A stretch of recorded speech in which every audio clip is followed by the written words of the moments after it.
Alright, man. Look, we ain't been here in a minute. Somebody look happy. WMEG. That's my boy DJ Rock Najee in the building.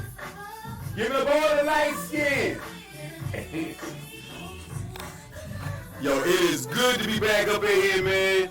It has been a little while. We're coming up on, we think, 4-year anniversary. What we going to do for the anniversary? I don't know. What you want to do? We need to go. You got any shows coming up? When is the anniversary?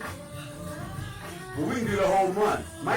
It might be this month or, hey, I'm going to look it up because it should come up in the timeline. When is opening day?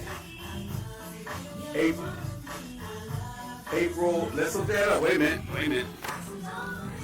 Oh, wait a minute. You know what? I ain't got my, wait a minute. 60 seconds over here. All right, well, I'm already on. Look, I'm trying to find, I forgot to have my phone charged because I can even Google that real quick. Y'all, we're in the studio. We are about to go live. Let y'all see everything here. No, here and here. Okay. And then we're going to put Rock, where's Rock at? Where you see? Hey! Got you from here on that. That's all right, but we can't take the party from you, man. We got to leave you up there. Woo! I'm in the top 3 of the DJs. Soul Nation event. Uh-huh. I'm in the top 3. I found out this weekend ain't no man 3 DJs if you go to the weekend. I'm the only DJ that DJs by myself. Oh, really? Where? Who is this with? Soul Nation event that we ready to see church. Oh, Soul Nation. Shout out to Soul Nation. Yeah. Oh, you have to tell us about that. Yeah, we ain't talking about it. All right. Woo, man, I ain't heard that in a minute. Oh, wait a minute. Let me make sure I share this. Bear with the joke. We may start the show. Figured I'd just go live a little early. Oh, there we go. And I want to find out who's not a fan of your great. I want to hear from you on Monday night. Let me see. What am I on? Am I on my page? Yes, I am. You will love it. Only on WMEG. And also like, follow, and share Troy King Brody on Facebook. Again, it's Troy King Brody. So you can interact with me. And again, welcome to Birdland. I'm sorry. Let me give y'all the little street scene. I got to give y'all the street scenes when we get ready to come on. WMEG. Before we like really start, I got to let y'all see the view of the city. 24 hours a day. If you're into jazz, DJ sets, talk shows, and sports, look no further than And this AI is out of control. the best in rock, country, hip hop, or pop, rhythm, and blues. You've got your genre at WMEG, where there's something for everyone. Everyone.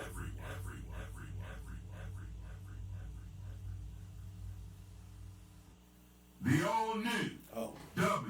let me let y'all get the scene. Let me set the scene. Let me set the scene real quick.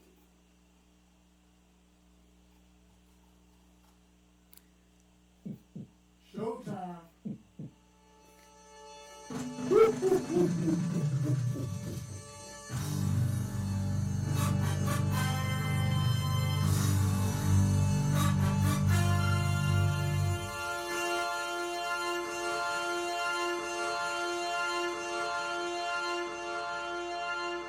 Welcome to Broadway!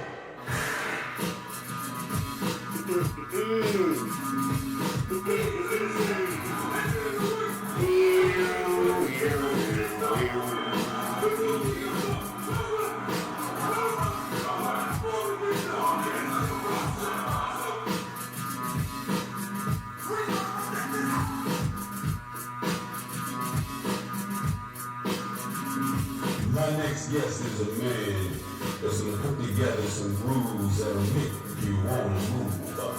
Put your hands together for Mr. King Brody! Woo-hoo-hoo-hoo. Man, haven't heard that in a long time. What's up, peoples? What's up? Welcome to Birdland. It's your man. Oh, it's your man here, King Brody. And I cannot forget. Who can I cannot forget. Should I say his name? I'm going to let y'all see his picture. The Light Knight. What's up? Cut up, man. Wicked in the house. Wicked. What's up, bro? Troy. See, like, man, you the kid who just came home from the orphanage. Yeah.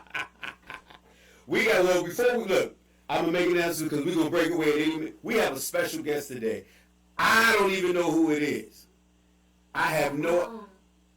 who's that? Is that me? That's you? Yes. I have no idea who it is, but... It's gonna be special, Troy. It's is it? special. All right. I can't wait to see. So this is what, around 7:30? Yep. And I bet you they on time. All right, I that's don't know nothing else. They gonna be on time. 12 minutes, y'all. 12 minutes. We got a special guest. We gonna call Desmond at 7:28. Desmond Big. Oh yeah. Let me have him on standby. Let me see. Wait a minute. Have him on standby. Bro, what have you been up to, man? Working, Troy. Working like a Hebrew slave, man. Tell me. Oh, you know what?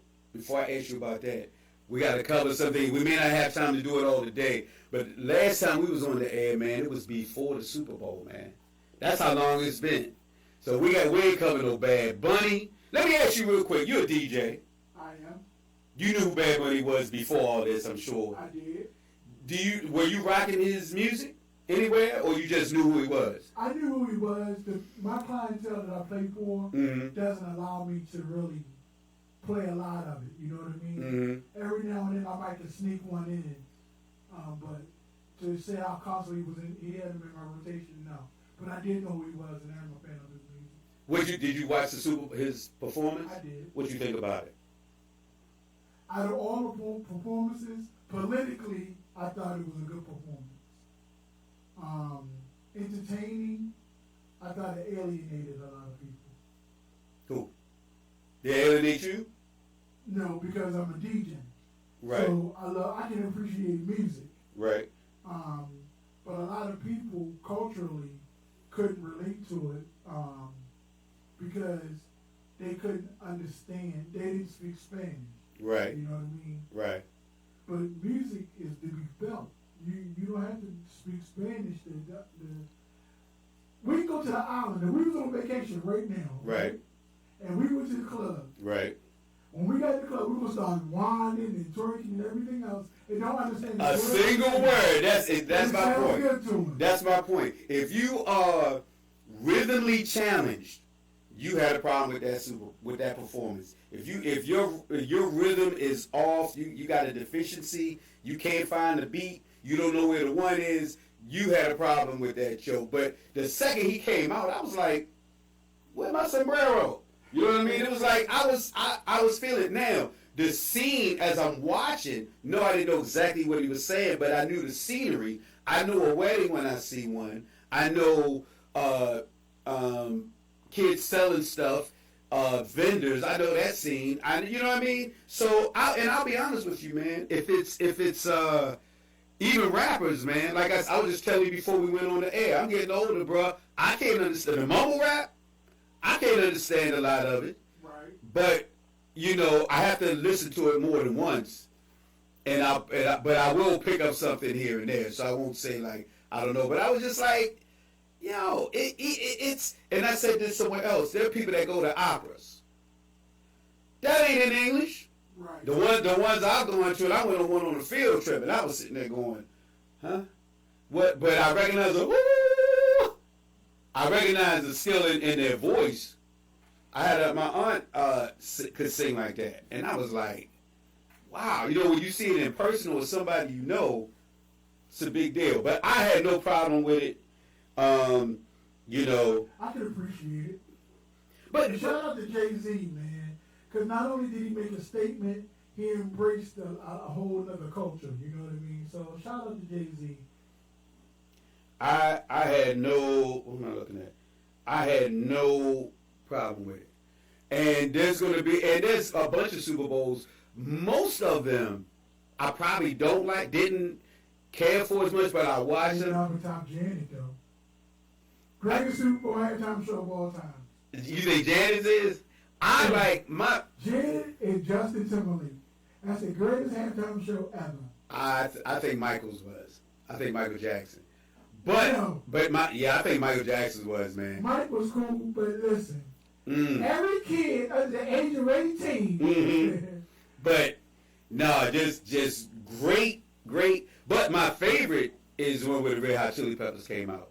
It was like Red Hot Chili Peppers and like Missy. Great performance. Yeah, no, but no, It was an experience. We talking for different reasons. Let me get that. Do. It's for different reasons. Would you like to see Janet come back? I like to see Janet come and go. Did you see the comment of I forgot who said it? Chris Brown needs to do it. Would you want to see Chris Brown? Yes. Let me say this. They don't give him the credit. Mm-hmm.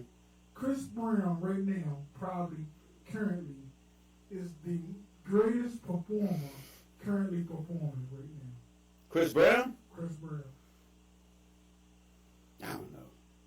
I'm not a diehard Chris Brown fan. I do recognize his skill, and I'm not gonna say that song. Let me say this. Mm-hmm. You seen him? You seen some of his concerts? Not necessarily been there, but you seen him on like YouTube. Yes. Okay. Chris Brown's give you an experience, but I'm gonna say this: when you being a musician playing in a live band yourself, Mm-hmm. I do not want to pay $300 for a ticket to go listen to the record. I agree with that. I want to hear you sing the record. I agree with that. For that boy to bounce all over the stage the way he does and sing 100% live, Troy, that's no easy feat. The only other person that we can say that can top him doing that is Beyonce. I've seen Beyonce. I didn't see the $1,000 ticket Beyonce, whatever this last one was. Yeah. I've seen her, and truthfully, there was a lot of track stuff going on. Her mic was hot, but I want everything to be live. I want it all to be live. You know what I mean? But the only time, like for example, like we used to go to rap shows, and you watching the time, man. I'm not even watching. Make sure we don't forget. I'm on point. I got it. Trust me. Oh, for those of y'all just joining us, we have a special guest calling. Super special guest. Super special guest. I'm told super special. I don't know who it is. I have no idea who it is. But in about 5 minutes, we got somebody special that's gonna call. I'm gonna know who it is. No. I won't know. Personally, no. No, not personally, but I'll know the Personally, name. yes. Okay, that's good. Okay, I'm ready. Because you can't brew him. You can't brew him. Yo, shout out to everybody. I meant to say Nicole and Sandy. Shout out to y'all real quick. But people have been keeping up. Midget in the building. What's up, baby gangster? Yeah. She's like, it's about time. That ain't what she said. She said, welcome back. But that's what she said. That's right what she was thinking. Oh, Autocorrect Frank changed it. yeah, no cussing. No cussing out here. But, yeah, man, I miss it, man. It's been, a lot of it is, you know, my going back to school has interfered. I'm taking statistics. 'Cause there was one day I really wanted to come in and. Are you passing? Well, I passed the first semester, mostly. Look, right? Statistics. Right now, I am. I don't know how. We just had a test. I didn't do as well as I wanted, but I did better than what I thought because I blacked out. What's that? I need to take biology with a lab. With a lab? Yes. And statistics. Right? Uh-huh. I'm going to register for statistics online. I'll do the biology with the lab. You want me? And you do statistics for me. Look, math is my strength. Okay. But we did some stuff last week. Whatever day I called you and said, bro, I can't. I gotta look this stuff over. It was like another language. I think I told you Chinese. It was like I took Chinese today. I didn't know what he was saying. I knew the numbers, so I had to so. Let me tell you how bad it is, Troy. You know my son is a proud graduate of Morehouse. Morehouse. He has his bachelor's, currently working on his master's, right? Okay. This boy graduated from high school with a 4.2 GPA. All right. From the Baltimore City College. Mm-hmm. So he's very, very intelligent. Yes.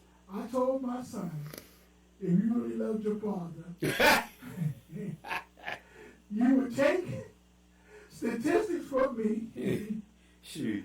He He's said, taking my for me son too. said me, then y'all love you at me. Listen, it's bad. It's bad. Statistics. So biology, you good with biology? Yes, I can get through biology with the lab. I can get through that. It's I can count and I can add, but statistics is not math. That's probables. It's so far it has been, we've gone over graphs, and it's more so the language, man. So it's like graphs, bar graphs, pie graphs. Look, I don't even want to think about it now. I got to go there tomorrow. That's my first class. It's a 3-hour class, man. I mean, you take statistics for me. I'll DJ the next 3 events for a chili dog. That'll be compensation for the what's the name of your group again? Marquis Soul. Marquis Soul will get 3 events free on the arm with me. You take statistics for me. Man, yeah, we need to get some stuff coming up. We are just starting to book 2025. Actually, I guess we started really in January. So we got Frederick Road Friday. No, I mean, I guess we've technically started, but we're booking now, for this year.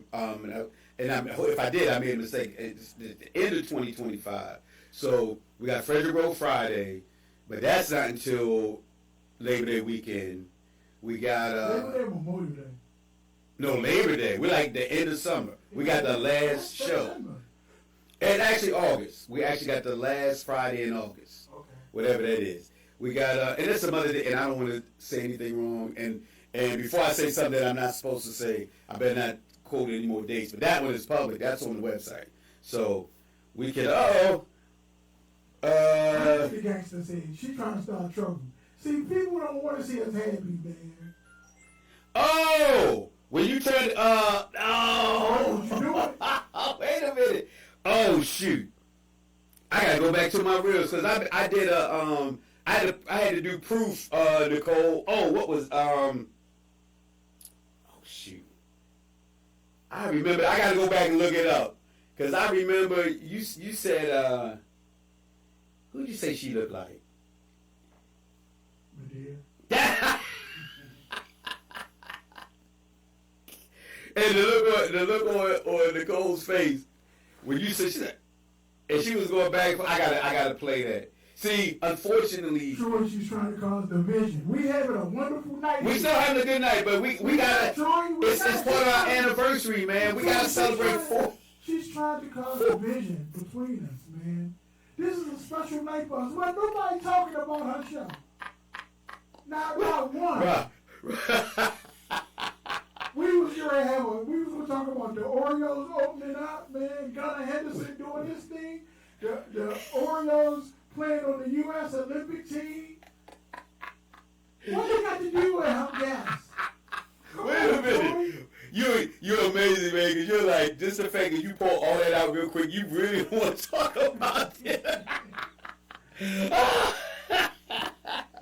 But that's part of our 4-year celebration. We gotta celebrate. Troy, I'm on your show. It ain't got nothing to do with your show. No, but we had the debate on the show. I gotta find that real shit. Wait a minute. Do I?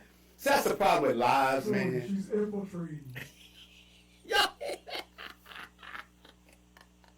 These are the Epstein files, man. Listen. So this is her war. This is her Iran. Yes, this is her Iran. Listen. She's trying to cause a diversion. Troy. What y'all think? Don't let him do it. Don't do it. Don't let him do it, Troy. Oh my goodness. Hold up, bro. Hold up.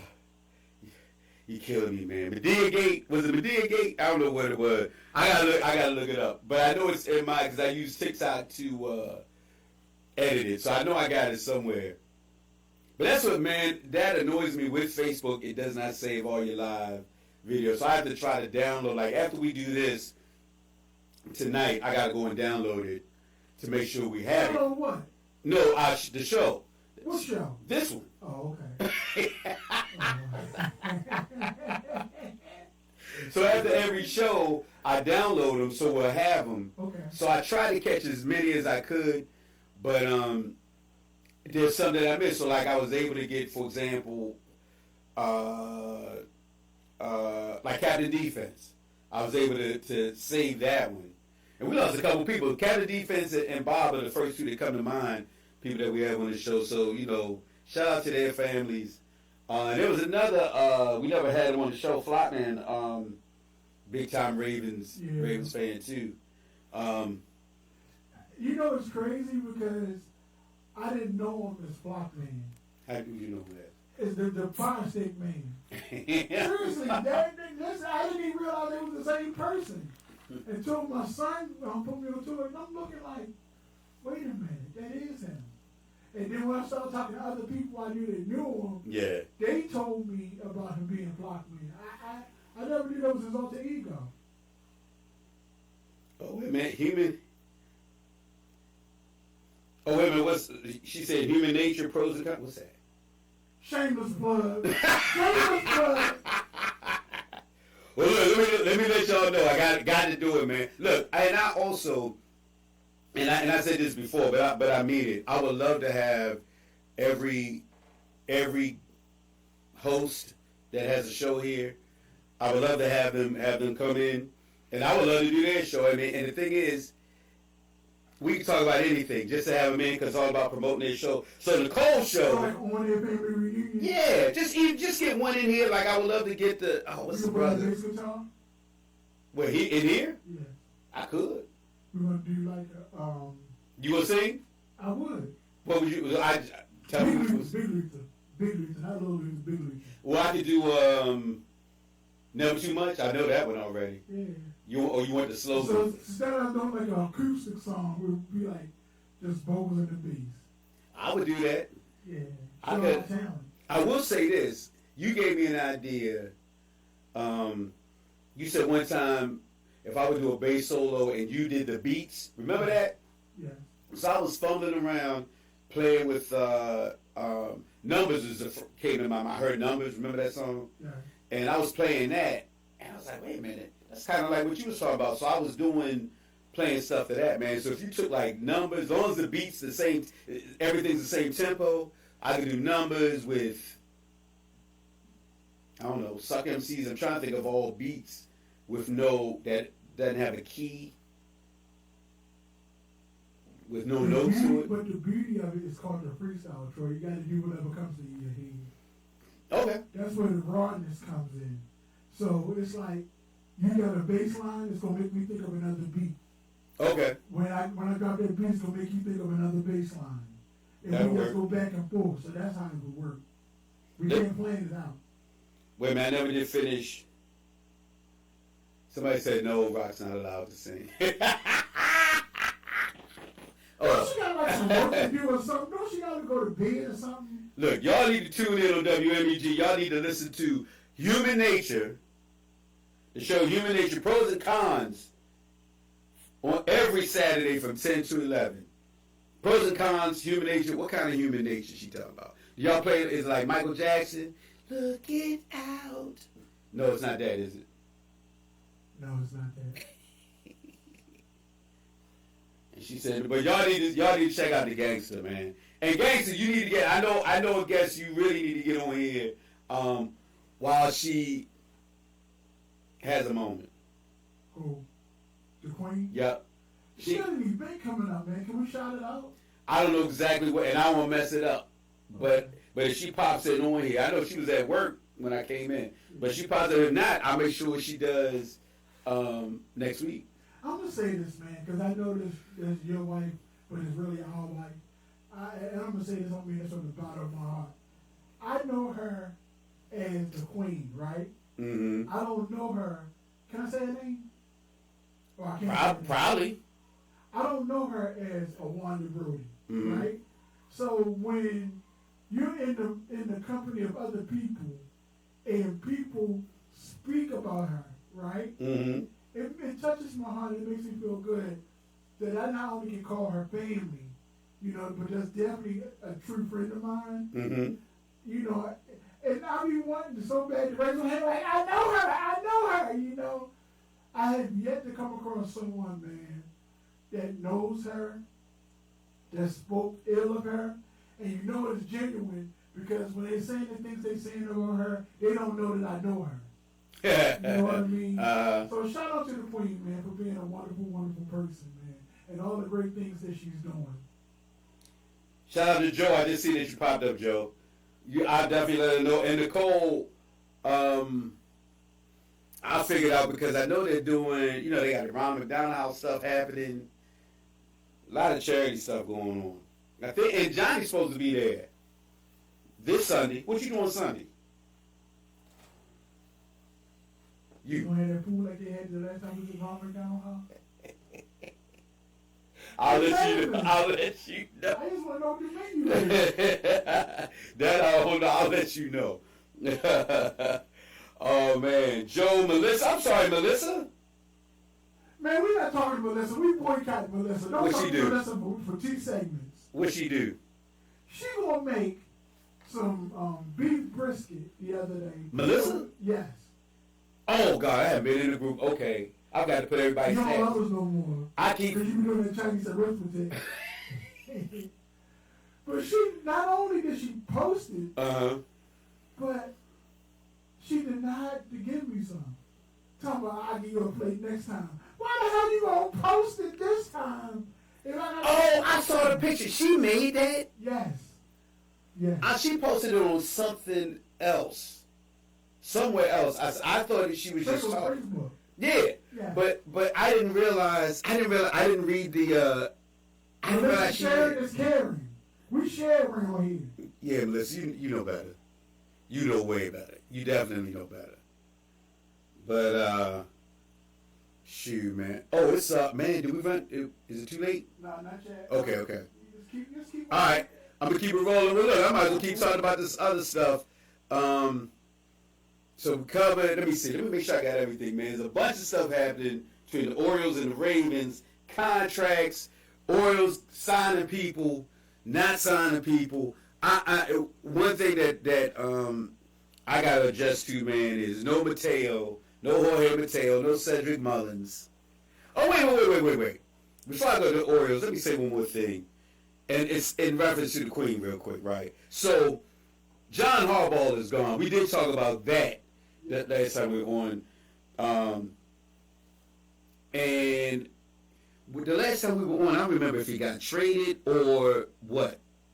Was he gone and he didn't have a team yet? I don't recall. No. He hadn't had a team yet. Okay, so now that he's in New York, now somebody all of a sudden, I'm gonna have to pay attention to the Giants. Make her sleep on the couch for a week.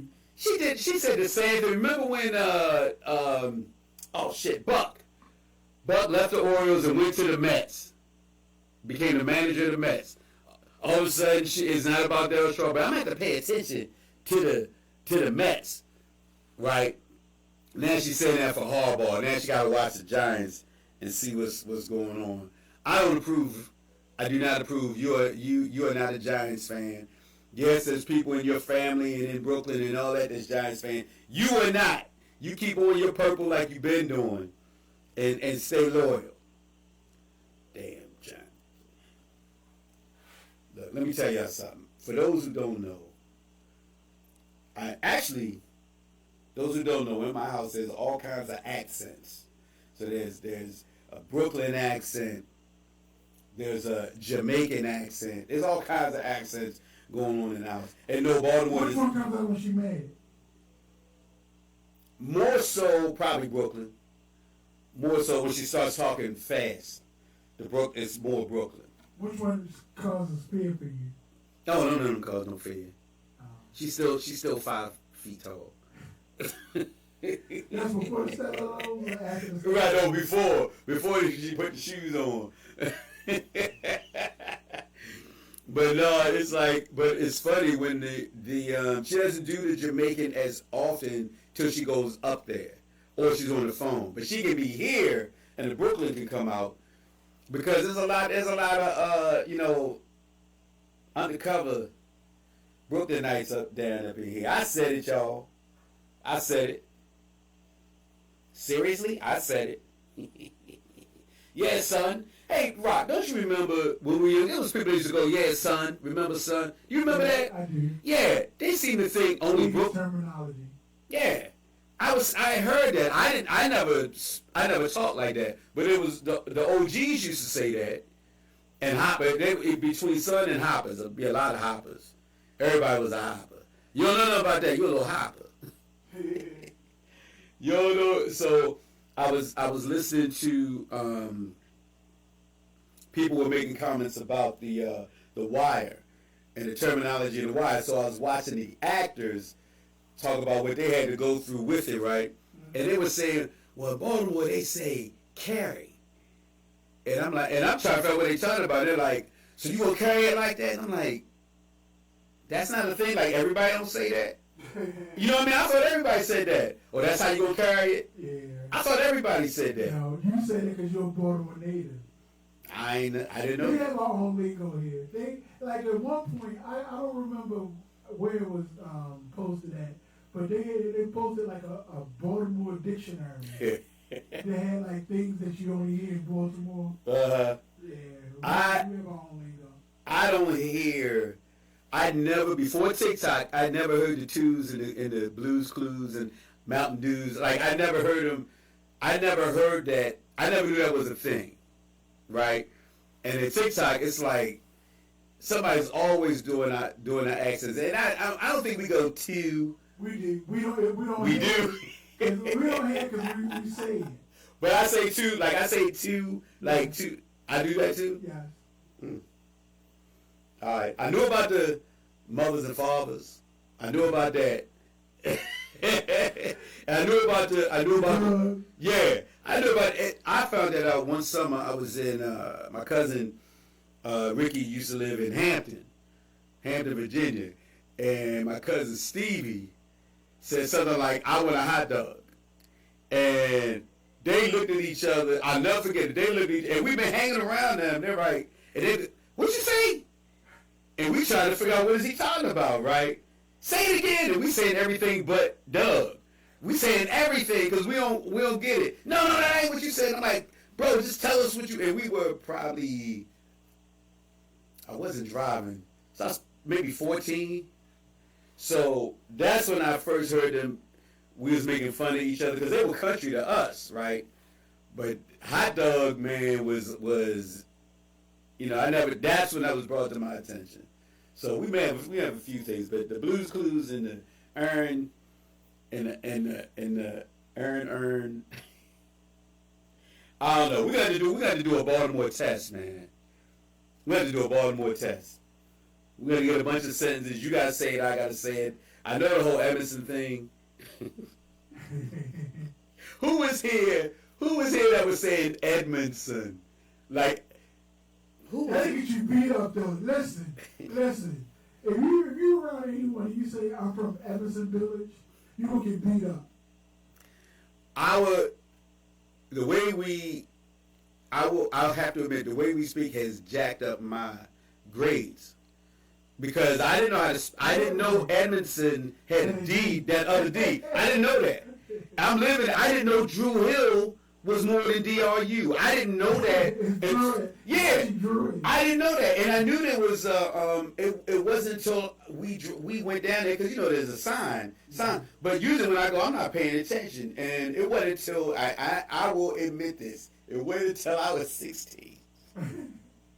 When I drove to the park and I saw the sign, I was like, wait a minute. I'm 16. I don't know it's Drew and Hill. I thought the park and the street. Were two different places? Yeah, I didn't think they were the same name. So I had seen the street before, but I thought it was just Drew Hill. And then when the band came, I was like, wow, they're like, they got the same name as the park. You know what I mean? And then I thought, oh, they're from Baltimore. Oh, that makes sense. And when I saw the sign, man, I was like, oh my goodness. I didn't know, bro. I did not know. What's up, Frank? I did not know it was all the same, man. So I had a tough time when I moved to the village. I was always there because my grandparents lived there, my mother's parents, and actually my mother's family. So my cousin. So your mother and your father's from the village? No, they're from North Carolina. Your mother and father from North Carolina. Both of them, different parts.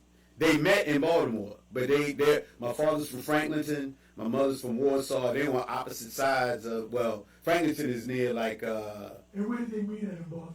That I don't know. I'm gonna have to ask my mother that. They met in Baltimore, but like everybody from the South. My mom used to have a van, man. Listen, man. He didn't have a van at first. He was in the Corvettes. And So once Brody was always getting their money, huh? He got a bag. he was just, but once he got the van, then it was like he was hooked on vans, and then right at the end he was getting into, he had a Blazer. When he died, he had a Blazer, so he was getting into the SUVs.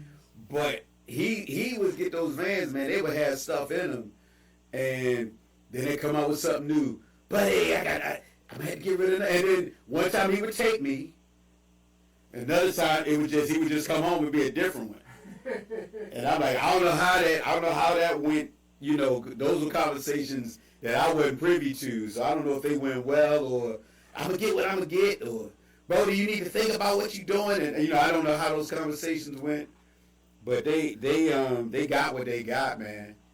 So, but he had those vans. Remember those, like they had that multicolor thing going. You remember those? It had I don't know what you would call it. I mean, the basic color would be red, but it would have like those. I'm not describing it. It would have that little arrow, that little thing that had the TV. He's the first one somebody had a TV in the car, and he had one in the van. Okay. And he had a TV back there, and I was like, oh, let's go somewhere so I can watch TV in that dumb. Let's go somewhere, and I turn the TV on, but the TV was just like the radio. You get in certain areas, you got to be near the city. And we driving to North Carolina, there's no guarantees on what you're gonna get. That's why when I put the TV in my truck, I put a DVD player in there. So you can Well, they had DVDs back then. Did they have VCRs? They had VHS in there. Maybe they did. I don't know. But yeah, I had DVD players. I've never had a TV. But now, I mean, the whole streaming thing has changed everything, bro. Where we at? So we got a lot to do, man. So with what I will look into as we do Raven Talk, because we won't be on as late tonight, y'all. But we're just trying to ease y'all back into the monster machine that's called WMEG.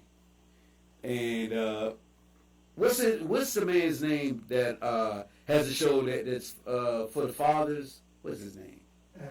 Eric. Yeah, I'll let it have him on here. Daddy's for the win. That's it. Because his post, man, it always have you smiling. You know what I mean? So I would love to have him in here. I just know that I could not, in good faith, volunteer at the stadium with him. I know I disappeared.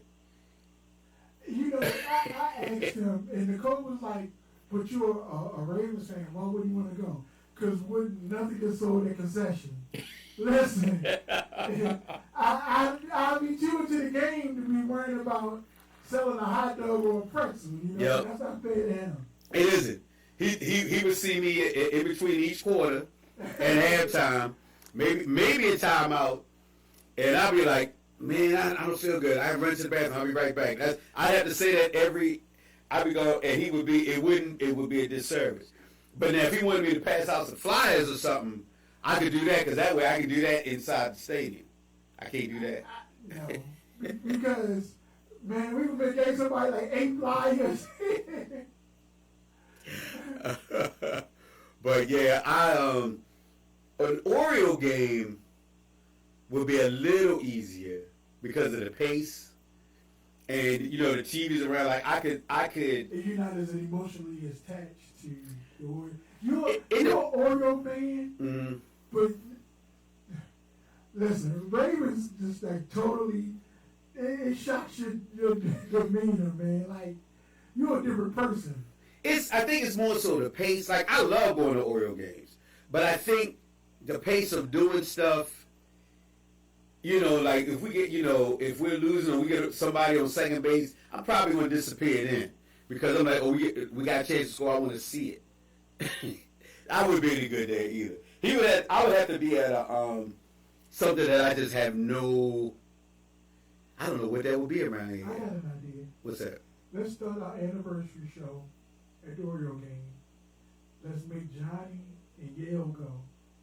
Johnny's gonna buy all our beverages and Yale will buy. He got to buy each one of us a sandwich from Blue Pounds. Johnny suggested that we each chip in, get 4 seats for like a 13-game plan. Like we all, divide about 4, and we all get 4 seats, and we go to 13 games. Would you do something like that? Yeah. That sounds pretty good. It is. Throughout the whole year? Yeah, it would be spread out. So it'd be 13 games, and it's probably like 2 in each month and an extra one somewhere. Yeah. You know what I want this year? And they're doing a Tupac bobblehead, man. A Tupac bobblehead? Tupac bobblehead, May 8th. What Tupac got to do with the Oreos? Well, he was here in Baltimore. It's a Baltimore thing. Bruh, have you ever seen it? Google it, take a look at it. It's like he got on the Oreo gear with the bandana. I'm like, I want one of those. But I can't, so I know 5 of us, and that's my family. They're like, yeah, I want to go. Really? My mother's like, I want one. My mother. And I'm like, mom's 83, y'all. And she's like, I want one of those. And I'm like, 83. Your mother looks good for 83. She's doing well, man. Wow. I got to give her credit. Nobody believes she's 83. She's 83. She don't look it, man. So she is doing her thing. It's tax time. Mom that found the fountain of you. Yeah. And she stays busy. She's taking piano lessons. She's doing she got her tax office rolling. So I'm trying to get in on that. That's a big part of why I'm back in school, and I got to learn these statistics. I will say my statistics class, I have been, the way I've been doing the Top Dog tournament stuff, it is basically like some of the stuff that I learned. I'm like, oh, I'm doing that already. So the way I keep... 3 gigs from Marquis Soul. Huh? 3 gigs from Marquis Soul. Who is that? We're not getting ice running up in here. Is it? I hear something in the hall. You got your papers? Yeah, I do. I don't know if ice came in here. I don't know. My name is Uncle B. Felipe. Oh, hey, listen, my name is Cecil. No Baltimore accent. I will be speaking so clear. Sir, what are you doing? Good. Can you hear the G? Doing. Yes. Anyway. Yeah. We don't want no ice up in here. All right, so we got this clear. Let me see. Look, as I look at the comments, Rock is not allowed to sing. Nicole, they're trying to get the Queen for a year. You'll get in here this year. I think just have to figure out when she's traveling, but she's promoting NCNW, National Council of Negro Women, big time. She's doing a lot with them. And I know they have a meeting this Sunday, so we'll see what's up. I got a midterm tomorrow. How the hell you have a midterm first week of March? Like, midterm's supposed to be in the middle. So I have a problem with my my accounting instructor. Is that somebody singing? I might be. Wait a minute, y'all. Let's take a look. How about they stop? They shy. Well, that might be some kid. They might be doing TikToks. TikTok video. That was a kid. Oh, wait a minute. One more time. Let's be nosy.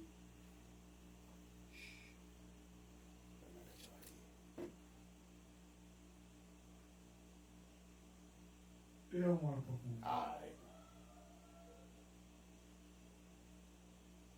Are you playing softball this year? Yes, I'm supposed to. I am hurt. What's your injury? It's my knee. Are you hurt or you injured? It's probably injured. Because I got injured last year, sometime in September. Okay. And I was worried about hitting into a double play. So I took off, man, and something popped in my knee, and I could not put, like, I had to use a bat, like a cane, to try to get to the car. I couldn't get to the car. Like, it didn't hurt at all sitting down, but I couldn't put any weight on it. But, like, as long as I was sitting my ass down and keeping still, I was fine. And got it X-rayed, but a friend of mine told me, he said, you need an MRI. X-ray ain't gonna tell you shit. But they was like, yeah, everything was fine, nothing's broken, blah blah blah. They saw a little fluid, and then it got better real quick. But I can tell now it's not. It don't feel right. You know what I mean? Okay. It like pops a little bit or something. So I'm definitely gonna have to wear a brace. I don't like wearing braces, but I mean I'm getting older. I'm gonna have to, if I'm gonna play, I probably gotta wear one. But and I'm 15 older league. Yeah. How much is it? It depends on how many people are on it. I haven't heard yet. It's probably I want to say it was like $55 a man or something like that. I don't know how many people are on. But there's more than one. You want to do this in Columbia? You want to play? I would like to, but I don't want to pay $55 to be a spectator. No. You'll play. This ain't like when we were like so in our 20s. Yeah, they had their favorites. We done played all year. We get to the playoffs. It's a whole new team. Yeah. No, they're good about that because I'm even like I love DHing. Like I just come up and hit, but I like catching. I don't know. I like it. Well, you know that. You've always seen me catch. Nobody wants to do it. That's you like to run your mouth. I want to start slinging the bat. You gotta crack jokes, man. And then I learned that I have to make up for the idiots on my team that's saying shit about the umpire, right? Okay. So you can't call the umpire stupid and crazy and blind and all this because unless the game is over, you've lost. That was it. Call him whatever you want because the game is over. But it's the first inning, second inning. He still got to make decisions that affect the game. So I learned to crack jokes with him, and I tell him, even if I disagree, man, you from your angle, I say this all the time. From your angle, man, you look like he was out. You know, and I'm standing next to him, like, so I gotta say stuff like that. So worst case, he will be nice to me. But I try to balance that out, man. But you know, everybody, there is nobody. It's not like when we were kids, man. When you kids, the umpire was a man. You know what I mean? He was like a grown ass man. So it was respect was different. Now that everybody's the same age, hell, you may be older than the umpire. Or bigger. Right. So people say whatever you want. All he can do is throw you out. Right? Now unless you coach a pot water. I saw. Now them refs get the blues, man. I didn't see refs get beat up. I didn't see refs get threatened. Like it's a game at the end of the day, people. Nobody likes to lose, but you know. Somebody saying, Melissa back at it, it's almost baseball season. Is this what this means? That comment's coming up. She been said that. No, she said it twice. Oh, okay. Cause she just put it up there again, and she got the emojis. Okay. Melissa, does that mean you like the O's? Is that what that? Oh man, I didn't know you had that up there. I didn't know I could see the comments right there. That helps a lot. Man, that needs to be there when we have people in here so they can see themselves. They might try to come in here looking a little more sane. You know, we have some people that, you know. I forgot that. Should I look up Desmond? Or should I send you his number? You want to call? Oh, no. We got to wait till after. Nah, we ain't got to wait till after. Is everything good? They ain't fall asleep, did they? Nah. When you find out who it is, you'll find out why they've been held up. All right. You want me to tell you who it is? Nah, because then if they don't come on, then wait. No. I'm gonna wait. If they don't come on, then you tell me off the air. What's up, logo? Are they okay? Are they from this state? Yes. All right, I don't want to know. I'm gonna wait. Okay. I'll ask another question if they're not on in like 15 minutes. Let me see, is my phone charged up? Uh-oh. That's ice.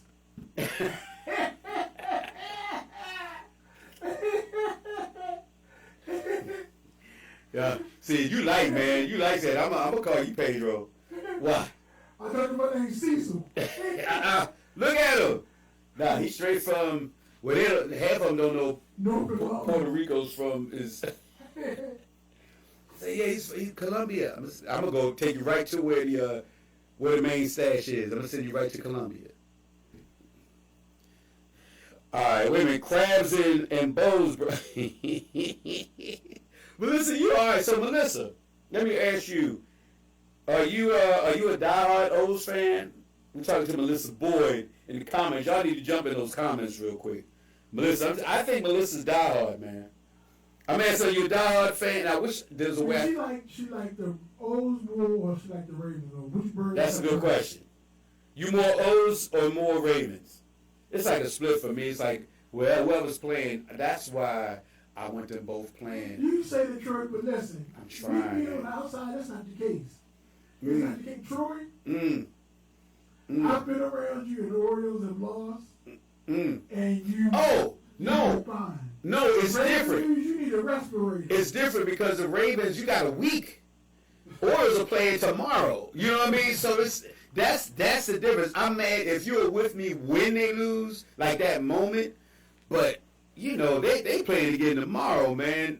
Ravens, you got to, huh? They get some get back. Yeah, you can. It depends on how they lose though. But like now, so the difference right now, getting ready for the O's, I don't know. Like every year, I don't know who's on the team. Like you have your main people, and I'm arguing with people throughout the year. You know, I think we should have kept Mateo. I got people that want to get rid of Adley. Adley has so far. I have been wrong. I told you that I predict he will be the greatest catcher, and I stand by that. He had a very bad year last year. I know he got injured the year before, but I was feeling like, nah, he can still do it. And I had people that, we need to trade him. We need to get rid of him. And I'm like, do y'all understand the position of a catcher? It's hard to get a superstar catcher. It's hard. Yeah, I can believe that. It's hard. You say we might never get another Rick Dempsey? No, I think he can still do Is he it. the No, most but notable catcher we've ever had? Say it again. Is he the most notable catcher we've ever had? Probably. He is his personality is bigger than anybody of all the catchers. Was he better offensively or defensively? I don't remember. Like Chris Hoyles was better. I don't remember the beginning of his career, but I know near the end he was a better hitter because he wasn't throwing anybody out. So have you ever had one of them catches where you like, listen, I know you on second, but you better not try it. He got a gun. Not that I can recall, because like we had this guy named Charles Johnson who came up from Miami, from the Marlins, right?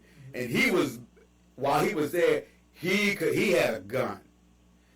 He came here and it was like, it ain't the same, but the reason he stands out to me is because my mother became friends with his wife. Now they don't keep in touch now, but while he was on the team, they did this stuff where the wives would volunteer and do stuff at the gate, and my mother would be there. And I don't know if it's because they were black or just their personalities, but they always were paired off together. And I'm like, man, now you need to figure out how we get some seats and sit up in the suite. You know what I mean? My mother's like that. She's a social butterfly, as they say. But he was not killing it like that. And then he ended up getting traded. But superstar catchers, man, that are just out of this world. The greatest one I've ever seen is Ivan Rodriguez. We had this conversation before. What's up, Becky? You know I'm a fan of stadiums, right? Yes. Y'all been rocking my back since I went to Dallas. Like, I didn't know I replayed that. Yeah. I replayed that. I didn't realize I was a connoisseur of stadiums. But since we're talking about baseball, I want to say this. Okay. Everyone knows spring training is held in what state? Florida. Yes. I went to the Tampa Bay Buccaneer game, right? Okay. Have you ever been to the Tampa Bay Buccaneer Stadium? I've seen it. I have seen it. It's been a while. Person? Yeah. It's been a while. I drove past it for something. You know it's a baseball field directly across the street from there. I didn't realize that. Yes. Was that always there? Yes. Okay, I didn't realize that. But guess what the stadium is? The stadium is for the New York Yankees. That's Okay. where they play their spring ball at. Okay. Now, let me say this. That's the only team that plays there? Yes. Wow, okay. It's Yankee Stadium. Okay. But here's the problem I have with that. When you think of the Yankees organization, everything they do is on a grand scale, right or wrong. That's true. That field that they play in, it looks like what's the name of our farm team down in Bowie, the Bay Sox? Yeah. That's what the stadium reminds you of. Really? Yes. Hmm. And when we were walking to the stadium to go to the Tampa Bay game, Mm-hmm. you can tell it's Yankee Stadium because everything on it says Yankees. Everything on it says Yankees. But when they explained to me what it was, I'm looking at that like, you got college stadiums that's bigger than that stadium, man. I just wasn't impressed with it. No. I was expecting something more grand. Maybe because they're only there a couple, they're not there. Yeah. You know. And I don't even know if they rented out. Melissa ain't answered the question. Remember I asked who she likes better? She said she did. Your comments. It just says no competition can compete where you don't compare. Yes. What does that mean? She says absolutely before that. Right. And then she says, don't ask me about Maine. That's still a sore subject. So does that mean she likes the O's better than the Ravens? No, I think she was saying you can't compete where you can't compare to where you can't compete. So she doesn't say which one she favors, but she favors one more than the other. Well, you need to tell us who. I need English. Who do you like more? And she did say crabs and boys, so that's baseball. But you know what? Crabs go great with baseball. Because well, you're not a crab person. No. But that. And crab will be a person, so neither one is that. But even with football, like I've never had crabs while I was watching football, but I could because it's that might be. I'm always eating wings. Wings are that's like football food to me. Yes. But especially when you get some good hot ones. Yeah. So even getting wings for like baseball, I don't know. Baseball is kind of like She said you can't compare the O's and the Ravens. She said she loves both of them, and she said they're different seasons for a reason. Okay. Okay, so it's a tie. I get with that. I get with that. So, look who just popped up on there. Who just popped up there? What's up, gal? Jamaica. Right, you know what? Queen popped on, right? What's up, Queen? I'm gonna wings are definitely football food. That's Melissa. Yeah, but I think I could try crabs with it though. I think I will. I've been wanting crabs for a minute, and I haven't gotten them. But I think I'm gonna try a game this year. Although I must admit, I'm fortunate. Oh, you still there? Wow. So when I leave for me, I'm gonna have to stop over there then. I got you. You might as well wait till we leave here. As a matter of fact, before my phone dies. See, got to charge this up real quick. But man, I can get that. Somebody say, "Hey, Rock." Well, you probably already caught that. Hey, sis. So I would say, man, it is good to be in here, to be all over the place. I will say this, and but I'm going to ask you real quick anyway. We normally don't talk politics here. Not because we're afraid to, we just don't. But can I ask you a political question? Sure. All right. This gonna get us shut down. No, I don't think we have any. If you recall, the last time we was on, I was talking a lot of shit under Fox about Agent Orange. It was I saw a lot of trash. So people they was making comments about the page.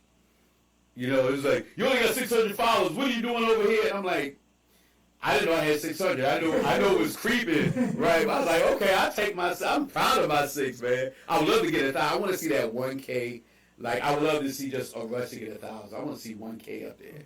That would just make me feel good. If all of my friends would just come over here, but they bullshit. I don't know what I said, you know how you said everybody. You make America great again. Let me ask you, brother.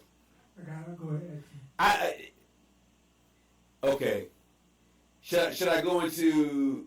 Okay, I'm gonna go before the war. Before this war started, I was on Johnny's show. And we was talking about the State of the Union. Okay. So did you see any of that, or does it? I don't entertain him. Well, part of my problem. I gotta. You know what? Let me think about it. Let me wait till the next show because I want to word it. Nah, shoot from the hip. Just shoot. Shoot from the hip. My problem with when I argue with MAGA people is they are not. They say America first. Then everything turns into something other than America. Like they don't include all Americans. If you're America first, it's all Americans. Worry about what goes on in this country. So if it's America first, they should have a problem with us fighting in Iran. Because what does that have to do with us? I'm still waiting for that. Anyway, look, I don't even want to get into all that because of my few viewers, I think maybe 1/5 of them are probably Trump supporters. And I'm looking at my numbers going down already. But I'm just saying this country, and I said this before, should be. When you finish, I'm gonna tell you what problem just happened. But no, go ahead. No, Finish this.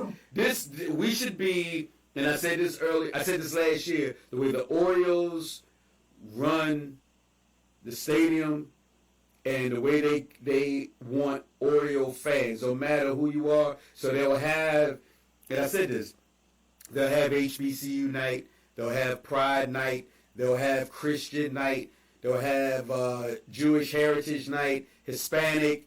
I think they did Japanese. I don't want to just say Asian, but I want to say Japanese. But they cater to all fans, all fans. So if you are for this country, y'all should be for everybody. So that goes for people. Yes, if you're Christian, okay. But if you're not Christian, if there are Americans that are Muslim, there are Americans that are Buddhist, there are Americans that don't believe in God at all. They're still Americans. There are Americans that are not white. I'm just saying, if you for them, and if you for Americans, then be for all Americans, and don't just pick and choose. And that's the problem I have when I have discussions with maggots. Like, no, I just see y'all talking white Christian. That's it. All right, Troy. Yeah. I made a major mistake, man. Uh-oh. I had our guest. Wait a minute. I gotta put the camera on you by yourself, so y'all can see. There he is. I had our guest.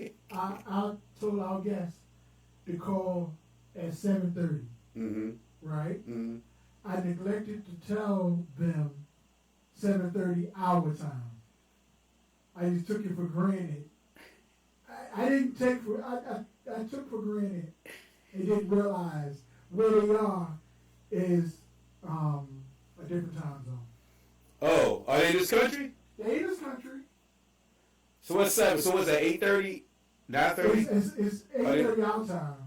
Is where? So they're gonna call it 8:30? They on the phone now. Oh, hold on. Oh, okay. Wait a minute. Now I put the camera back on me. I thought you were about to say something went wrong. Wait a minute. Let me get it on both of them. Nothing went wrong. All right. So they're on right now. Yeah. Right this minute. Yo, we got a special guest. I don't know who it is. Rock is excited. So we're gonna we're about to find out who it is. I don't know what to say. All right. Hold on, you there? Can you hear me? All right, hold on. I want to make sure I can get your audio right. Say something else. Oh, hold on. I'm fixing it. We get it together, y'all. Now say something. Stop, Queen. Come on, man. This thing. Hello? Yeah, you hear me? Yeah, we can hear you now. Okay. How you feeling, man? I'm good, man. I'm good. No complaints, man. Blessed. Yes. Before we reveal your name, and I tell the world, I'm not allowed you to tell the world who you are, but before we reveal your name, Troy, I got to give you a backstory. Okay. We always have these remember point moments, right? Right. And during football season, we always talk about our views and how we see the game from a different perspective because we watch the game sometimes as coaches, not just fans of the game, correct? Correct. every time I tell y'all about my stint as a coach, you always question me talking about, well, you really that good? So I went way deep in the archive. Okay. Do you remember me telling you about my first championship? And I'm telling you, this kid was 6 years old. He was like an on-the-field coach. He was my quarterback. Mm-hmm. But I could get him to play. Not only is he instructing his teammates what they're supposed to do, he's putting them in position at 6 years old. Okay. All right? So he was really the coach. Really. He was. I ain't gonna take it from him. All right. He was something special. Okay. But let me tell you this, man. I followed this kid from the time he left me Mm-hmm. through high school. Mm-hmm. He's, and correct me if I'm wrong, he's a graduate of Calvin Hall. Mm-hmm. Oh. All right. I'm gonna act like that's okay. Go ahead. Yes, because he went to St. Joe. So we ain't gonna hold that against him. But he's a graduate of Calvin Hall. Okay. Right? And we always preached the importance of academics, right? Mm-hmm. Not saying his grades wasn't there, but he did go to JUCO route. I don't want to interrupt you. People are guessing. Yeah. I got Lamar, No, it's not Lamar. Johnny Lane, Harbaugh, Belichick. Belichick is like, what? Are y'all listening? Hamlin. Hold on, we about to read it right now. Okay. But he went to JUCO route. But he does have a degree from a major university. What college did you go to? Let's see if they can get your name once you tell them what college you went to. I went to University of Oklahoma. You got it yet, Troy? You said don't know where it is? That's probably Yale. Yale will probably know. All right. Now, let me say this, Troy. Okay. At 6 years old, myself and the rest of our coaching staff said that this kid is going to be in the NFL. At At 6 years old. Okay. Have I lied to you about anything, Troy? Nah. No, you said all this. When I told you about Odell, what happened? Odell. Odell Beckham. When I told you about us getting Odell, what did you say to me? Oh, right. No, you It's said. so true. Yeah, he came here. Oh. Why is he? Okay, wait. I'm waiting to see what you When we said. was talking about Derrick Henry. Yep, he came here. So usually when I say something, I'm usually right? That's. It's not Tomlin, y'all. Go ahead. I don't think that's it. Well, let me say this. This young man, I about a week ago, Mm-hmm. I found out the current job he has right now, right? Right. As a 53-year-old man, I sat on the side of my bed and cried. I cried. Okay. And the reason why I cried is because I'm just that proud of this kid, man. I promise you. We've talked about my interaction with Maven. We've talked about my interaction with Moochie, Shaquille Barrett. Mm-hmm. This one is much more closer than that for me. Okay. Tell him your name, son. Will Johnson. Will Johnson. Get out of here. Do you know what it is? Yeah, he played with. You gotta tell me who he played with though. I don't want to say the wrong. Look, now you're gonna make me before I mess up. Go ahead, hey, Will, run your resume down. Yeah, let me hear the whole thing. And then tell him what your current job is. Yeah. Is he playing now? I played in Oklahoma. The one other Baltimore guy that played with me there was Charles Tatlin. He went to City. He got drafted to Cowboys in the 4th round. I got done playing ball, man. Had a short stint in with both the Jets and the Eagles. Got right back in the coaching, man. So been a little bit of everywhere, man. Been at Oklahoma again, in Baltimore. Went to USC in LA. Went to North Dakota State, and went to UCF, Central Florida, in Orlando. Went for the Minnesota Vikings. So, yeah. You said he worked for the. That's where he currently works at now. He's the assistant DB coach for the Minnesota Vikings. Yeah. Don't you want to come here? Oh, you can't. Sure. Can you? Yeah, I don't know if you can say that or not. Yo, man. So you look. That's why I wanted to call Desmond. Oh, Desmond would have. Desmond lost his mind. Wait a minute. Lost his mind. I was supposed to. Wait a minute. I'm gonna tell him to call in. Yes. But bear with us for a minute. I'm trying to call my boy. Oh.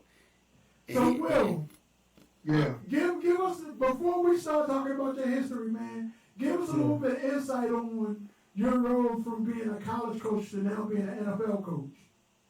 Yeah. Man, it's I tell you what, man, people used to always ask when I got into coaching, man, is this what I really want to do, man? And, I would always say yes, man, but the bigger question they would ask, like, man, why you want to coach? You know, like, is it the same as being a player? And I was like, man, for me, it's even better, to be honest, man, because I get to pour into myself and my family and all that kind of stuff, man, and take care of people I want to take care of, but I also get to pour in, other men, man, who want to do the same thing, for their family. So that brings me fulfillment, man, at both levels, the college game and obviously, and now, new for me, the NFL game. But it's been good across the board, man. I think, the difference is obviously you run a lot more ball in the NFL because, in college you got other stuff, you got academics, you got recruiting, you got all the other stuff that come along with football as well. And then the NFL is only football. They don't come show up to get fined in the NFL, financially. So I'm excited, man, to take my next leap of growth in every way, at this level. So did you apply for the job with Minnesota, or because you just got the job in Central Florida? So how did the job with the Vikings come about? Yeah. So what the coaching deal is, it's no application for us, nothing like that, man. We truly get it through like an interview process that that you can get. I did an intern with the Vikings like 3 years ago. Okay. And I got tight with Brian Flores, man, who was the DC here, defense coordinator here, and just always stayed in contact with him. And I thought he was gonna get the job in Baltimore. Okay. Before who got it? Is that who got the job in Baltimore just now? Who's the head coach? Minton. Yes. Yeah, before Jesse Minnick got it, Brian Flores was the favorite to get the job. Yes. Yeah. Well, when he thought he was going to Baltimore as well. He's off from Baltimore and all that kind of stuff. He had just called me like, man, would you go with me? I said, Joe, I was like, hell yeah, I was going to let him come home. So I actually thought I was coming home this whole time. Wow. Well, then he ended up staying in Minnesota. They made him the highest paid defense coordinator in the whole NFL. He's the highest paid guy. Wow. And then he was like, man, would you interview for the job? I think it was on Tuesday. He said, could you interview tomorrow for the job? I was like, of course. So on Wednesday, I was at UCF. I was at my other job.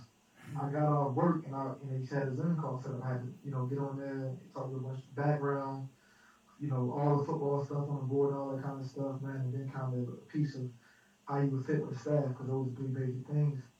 I got a call from the head coach the next night and was like, man, fired up, we're going to hire you, all that kind of stuff, man, how soon can you get it? So I packed my stuff up in one night, man. So wow. That's how fast this thing happened, man. I had to break my lease at my house in Orlando, which I love, man. I had to pack my stuff up and I flew out. So it happened like this. So I only been on this job for 5. This is my 4th day on the job. 4th day. I saw that when you showed the facility. And I'm gonna tell you, well, and I mean this from the bottom of my heart, man. And this is not the first time I've said this. I knew Ben that you was gonna be something special, man. And just the fact that you got a free education out of it, and the fact that you got to the NFL level, I know your mother and your grandmother are so proud of you, man. They gotta be proud of you. Yeah, no, for sure, man. Everybody always asks me, man, like, how do I, one, I think, because, this is what it really is. The question everybody always asks, man, like, how do a guy from Baltimore, man, who, don't have the best life in front of him, man, kind of create that for himself. And, the thing I always tell people is this, man, I think, most Baltimore people have similar stories, right? We come up in rough backgrounds, and we don't come from a lot. And I think the secret sauce, man, to making it, kind of out of your scenario, pushing forward, is accepting that it is a tough hand, and saying and just agreeing with it, like not fighting it, but then like using it to build yourself up, man. Because it's what I realized in this journey. A lot of people that I've met that have worked the same job as me don't have the same motivation as me to get to another notch because they just they don't have that story behind them that pushes them in the morning. Like I don't drink no coffee in the morning. I wake up, man, I press my struggle button, and that makes me go. And I think, man, if more people, especially from our city, use that button the right way, man, it'll be a lot more guys, man, and women popping up because I do believe, man, it's a lot of powerful people there, man. That just gotta flip their mindset around. What is the difference with you being a coach now that's a former player versus a coach that has never been through the rigmarole of having to train, having to condition themselves, that's coming from a player standpoint? Does that make you a better coach because you once was a player? Yeah, and again, I think the word better in this profession, man, it's always tough, man, because better in our profession is apples and oranges, right? Like it's you know. Did you hang up? Preference. But I would say this: it makes me a more relatable coach. That's the word for it. It makes me able to understand people at a different level than most guys understand because I've been in those shoes before. And because I'm fairly young, I'm not far removed from the player's age, man. I understand at a different level. So I'm able to reach them at a different level, coach them at a different level, coach them harder. You know what I'm saying? Because I can. They know that it's coming from an authentic place. So. Let me ask a quick question. How do contracts work with coaches? Do they do the same thing as a year, 2 years, or you just is it day to day? Like how does that work? Mm-hmm. I'm not asking how much. That's not what I'm asking. Yeah, no, I'm with you. Okay. Hey, Will, how you doing? Good, man. How you doing? Oh, I'm doing pretty good. My name is Desmond. I've been a lifetime Viking fan, so Desmond jump right in. I'm Jeff if you were lying. So, How'd you meet you? It's you too. I've been a Viking fan since 1973. So, Desmond jump right in there. I just want you to do well, which I think you will, and this is a Super Bowl. Yeah, for sure. So that'd be great. I think you was a great organization, and Rock just so people on the phone. I just think the Vikings, if they need a quarterback, I think they can win Super Bowl. You know, they have all the pieces. You got a great wide receiver. The offensive line is good. I tell you, defense is how you do that to your boy? The defense is top 5. So my thing is, if you can get a quarterback in there, it's no telling how far we can go. Yeah, I agree with you on that. And I'm running as I go, man, because I watched all the NFL teams, man, and didn't know I was going to the Vikings until a couple days ago, man. So it's some things you may know as a Viking historian, man, of watching, being a fan of the team, man. Right. I'm probably still catching up on, man. So, but no, I agree with you, man. I think this team can be special. Okay, I've asked you a question. So, what college you go to, and how do you get the job with the Vikings? How did that happen? Yeah, so I went to Oklahoma. He just tuned in. Okay. And had a short time to leave with both the Jets and the Eagles. Okay. And as soon as I got there in 2019, man, I began coaching at my alma mater of Oklahoma. So I went from Oklahoma. You went to Oklahoma. You got all the credentials. I mean, that's when Oklahoma's always been good. So if you went to Oklahoma and you played there, you got to be a big piece. That's where the big boys play at. And they're still great. They always been great. So anytime you play at Oklahoma, that's saying a lot about you. Yeah, for sure. But you know something, it was after a journey to get there and all that stuff, man. But you're right, man. So it's a blue blood school, man. So all one of the 5 schools in the country, man. That's that stature, man. So like you said, credential wise, that helps out a lot. Yeah, I think, building relationships, man, and making a good name for yourself, man. That's true too, right? That's true too. This is like I said, this is definitely a thrill to be talking to you. When I got the phone, I was like, the name sound familiar, and then I was like, he was hired to coach the Vikings, man. I'm just like a little kid. Yeah. I'm just like a little kid. Hey, like I said, you ain't gonna be able to get in. I've been 10, and I just love the organization and some of the players because my favorite player, I have a lot of favorites, but one of my favorite players is Chuck Foreman, the running back. He's from Frederick, Maryland, Okay. And also I was a big Poor Will. I'm pacing myself a big Joey Brown fan. Okay. USC, he was a great player. John Randall, the list goes on and on. The John tradition is Randall, there. And then, I mean, Randy Moss, Chris Carter. Then you had Dante Culpepper. Then you had Jared Allen. You had the Williams Wall. It's just like great. It's this tradition is unbelievable. And it's like every year, well, you would notice every year there's someone who's in the Hall of Fame that was a Viking. Every year. So that's just saying a lot about the organization. And it's just, I'm just, like I said, I'm just thrilled to death to be talking to you. Yeah. And Will. Support for sure. Hey, Will. Yeah. You know something that we didn't mention, and I thought you'd mention that first. We didn't talk about the fact that you got 2 national championships with North Dakota. Wow. Wow. Sure. That's a lot. And, I mean, it's hard to get one, but saying you got 2, that's he got a lot. 2, not 1, but 2. Hey. Man. That's you know impressive. what? I'll tell you what, man. You know, Oklahoma and USC in my resume, we typically get the crowd to respond, but I'm telling you, the place I really most is North Dakota State. So. Wow. Okay then. Yeah. I got an important question for you, Will. Yeah. We ain't talking about Oklahoma. We ain't talking about North Dakota. We're not even talking about the Vikings. When did you get your first football championship? Oh, Lord. Oh, Lord. We do. They got jokes. Because he paid a little bit, the Ravens played the Vikings, I lost, so I had to give him some chicken, so hey. Oh, it's not even that one. We weren't even talking about the Ravens. But now that you mention it. Hey, but Will, when did you get your first football championship at, Will? First and 10 Cowboys. Say it again, Will. First and 10 Cowboys. Listen. Okay. Desmond. Desmond. I was, you know what, usually, man, I got the job here a couple days ago, like I mentioned, and just like you can imagine, man, like a thousand people may have reached out to me, right? Oh, definitely, yeah. And typically, man, I love it. You know, I do too. I always appreciate support stuff like that, man. But you definitely got it. I typically let them. I typically just hear the messages, man. I say thank you.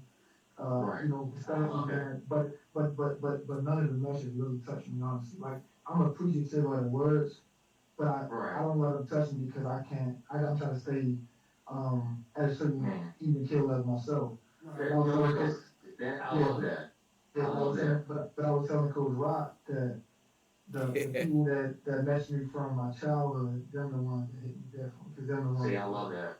I love that. So them the messages that kind of get me to feel some of the stuff, because I usually can't feel it. Like, I get a job with the Vikings, everybody like, man, I'm like, you ain't happy? I'm like, man, I'm going to work, it's chill. But it's the ones in my childhood that can kind of get me. You know what, that's true too, because I mean, it's that support I love about you, because it's like you don't forget where you come from, and the people at the level you're at, they were there for you, and I love the fact that you're being humble. You know, you didn't forget where you come from, because a lot of coaches, a lot of players, they forget where they come from, and this is great to say that. Yeah, no, for sure. Hey, well, I don't know if you follow Deontay. Deontay was on that championship team with you also. Deontay Brockington. Do you remember him? Deontay who? Deontay Brockington. Deontay Brockington. Yeah, he was on that team with you. He graduated from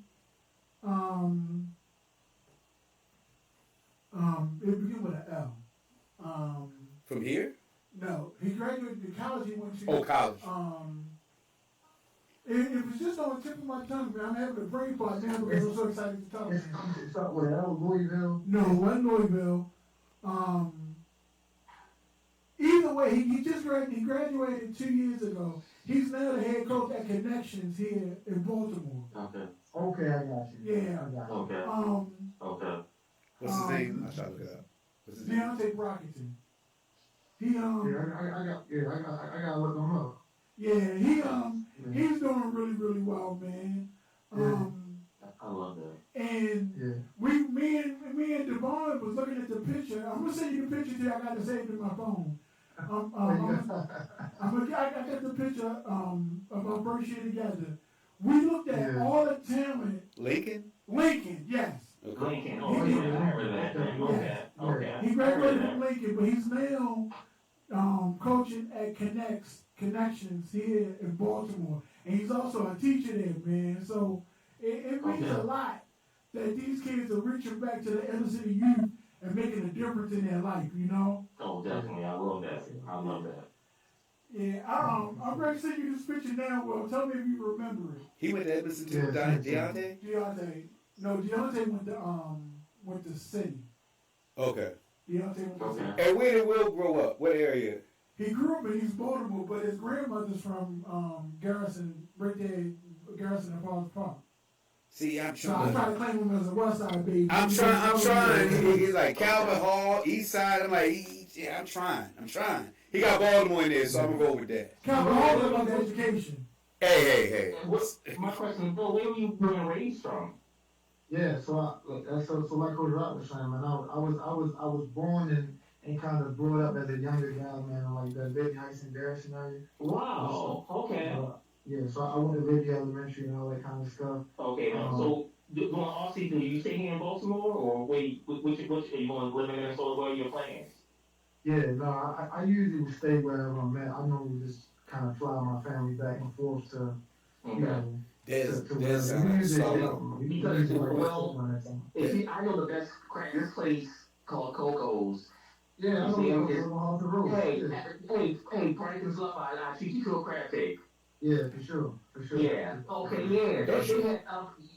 What the hell? Those crab cakes are unbelievable. The best crab cakes in Baltimore. And I'm a store, so if you like crab cakes, I'll hook you up. Because I teach, and my job is only like 10 minutes away from here, so we gotta do the crab cake thing. Yeah, I'm not one of those guys, man. You know, like some guys make it from Baltimore, man, but really not from Baltimore, man. So I love that. Yeah, I love that. I'm a real Baltimore guy, man. So I love that. It ain't nothing at all. Yeah. You said, I love that. You got the 491. I love that.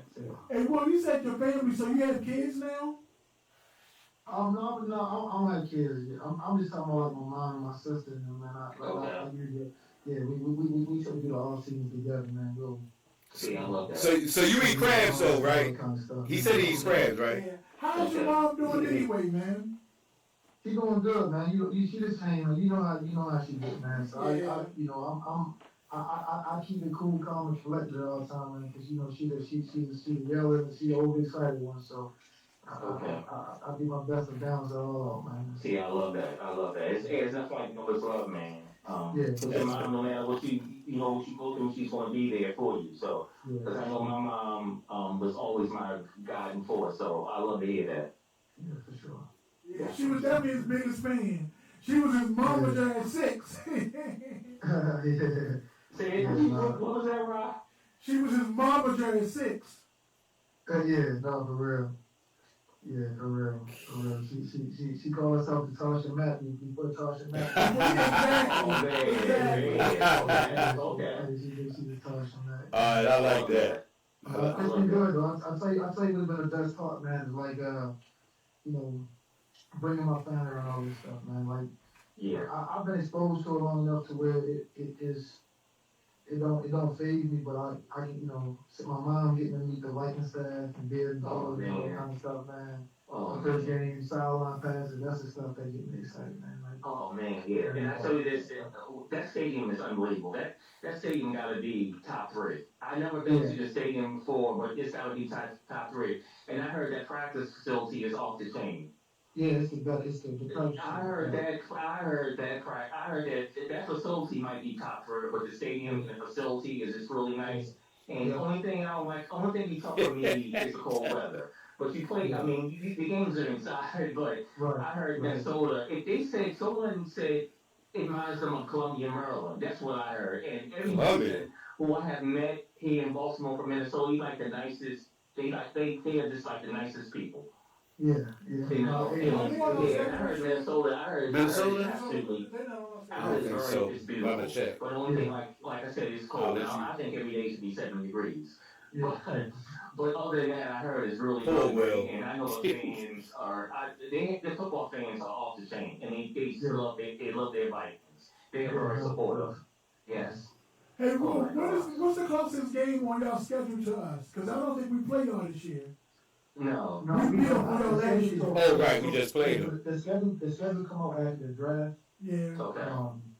But so all we know right now is like the opponents that we're gonna have, but like you don't know where we're gonna play. Right. Because I think I'm almost sure. Well, I'm gonna say the Giants, also the Redskins. But I need to double check.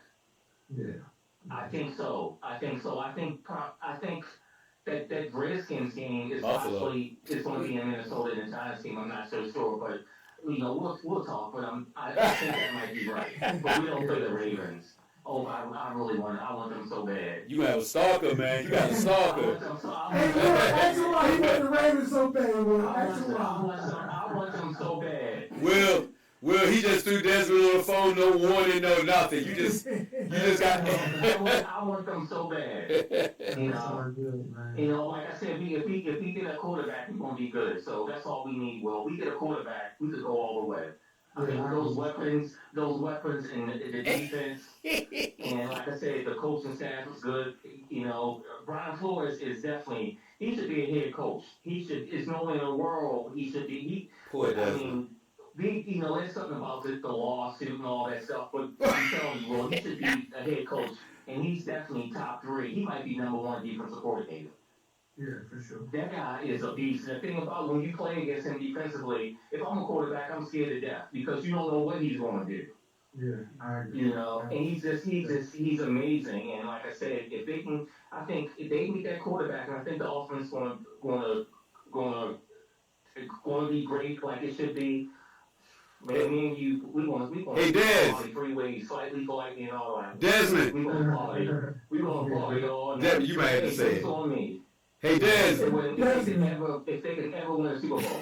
Hey, Desmond. Yes. You had to hang up on here. Let me tell y'all opponents real quick. It's because you trying to you want to know who's closest to us, right? So you got of course the Bears, Lions, Packers, the Saints, Tampa, New England, the Jets. That might be the one. What?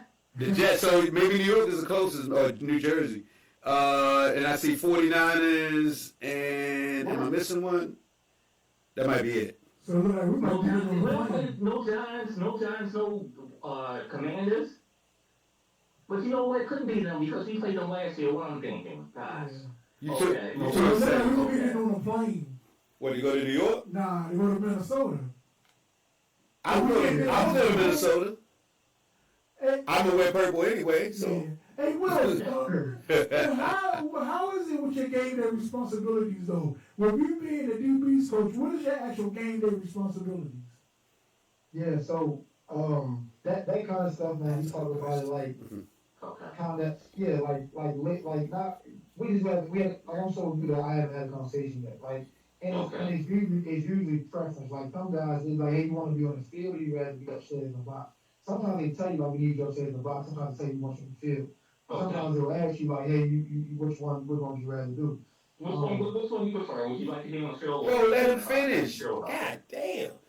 Man, I'm more of a field guy. We could. Okay. You know what? Because I think I think I want to be on the field than being in the box. Because I think on the field you're right there. Yeah. And especially on the field too, you could as a DB coach, you could talk to the players. So when you said field, I was like, I like that than being in the press box. No, for sure. And then Will, I saw it. I was going through your page. I saw, you actually on the field with some of the players. I guess as you give them instruction, how many of the kids think that they can take you as a DB? Like, you don't want none of this old man. How do you feel about that?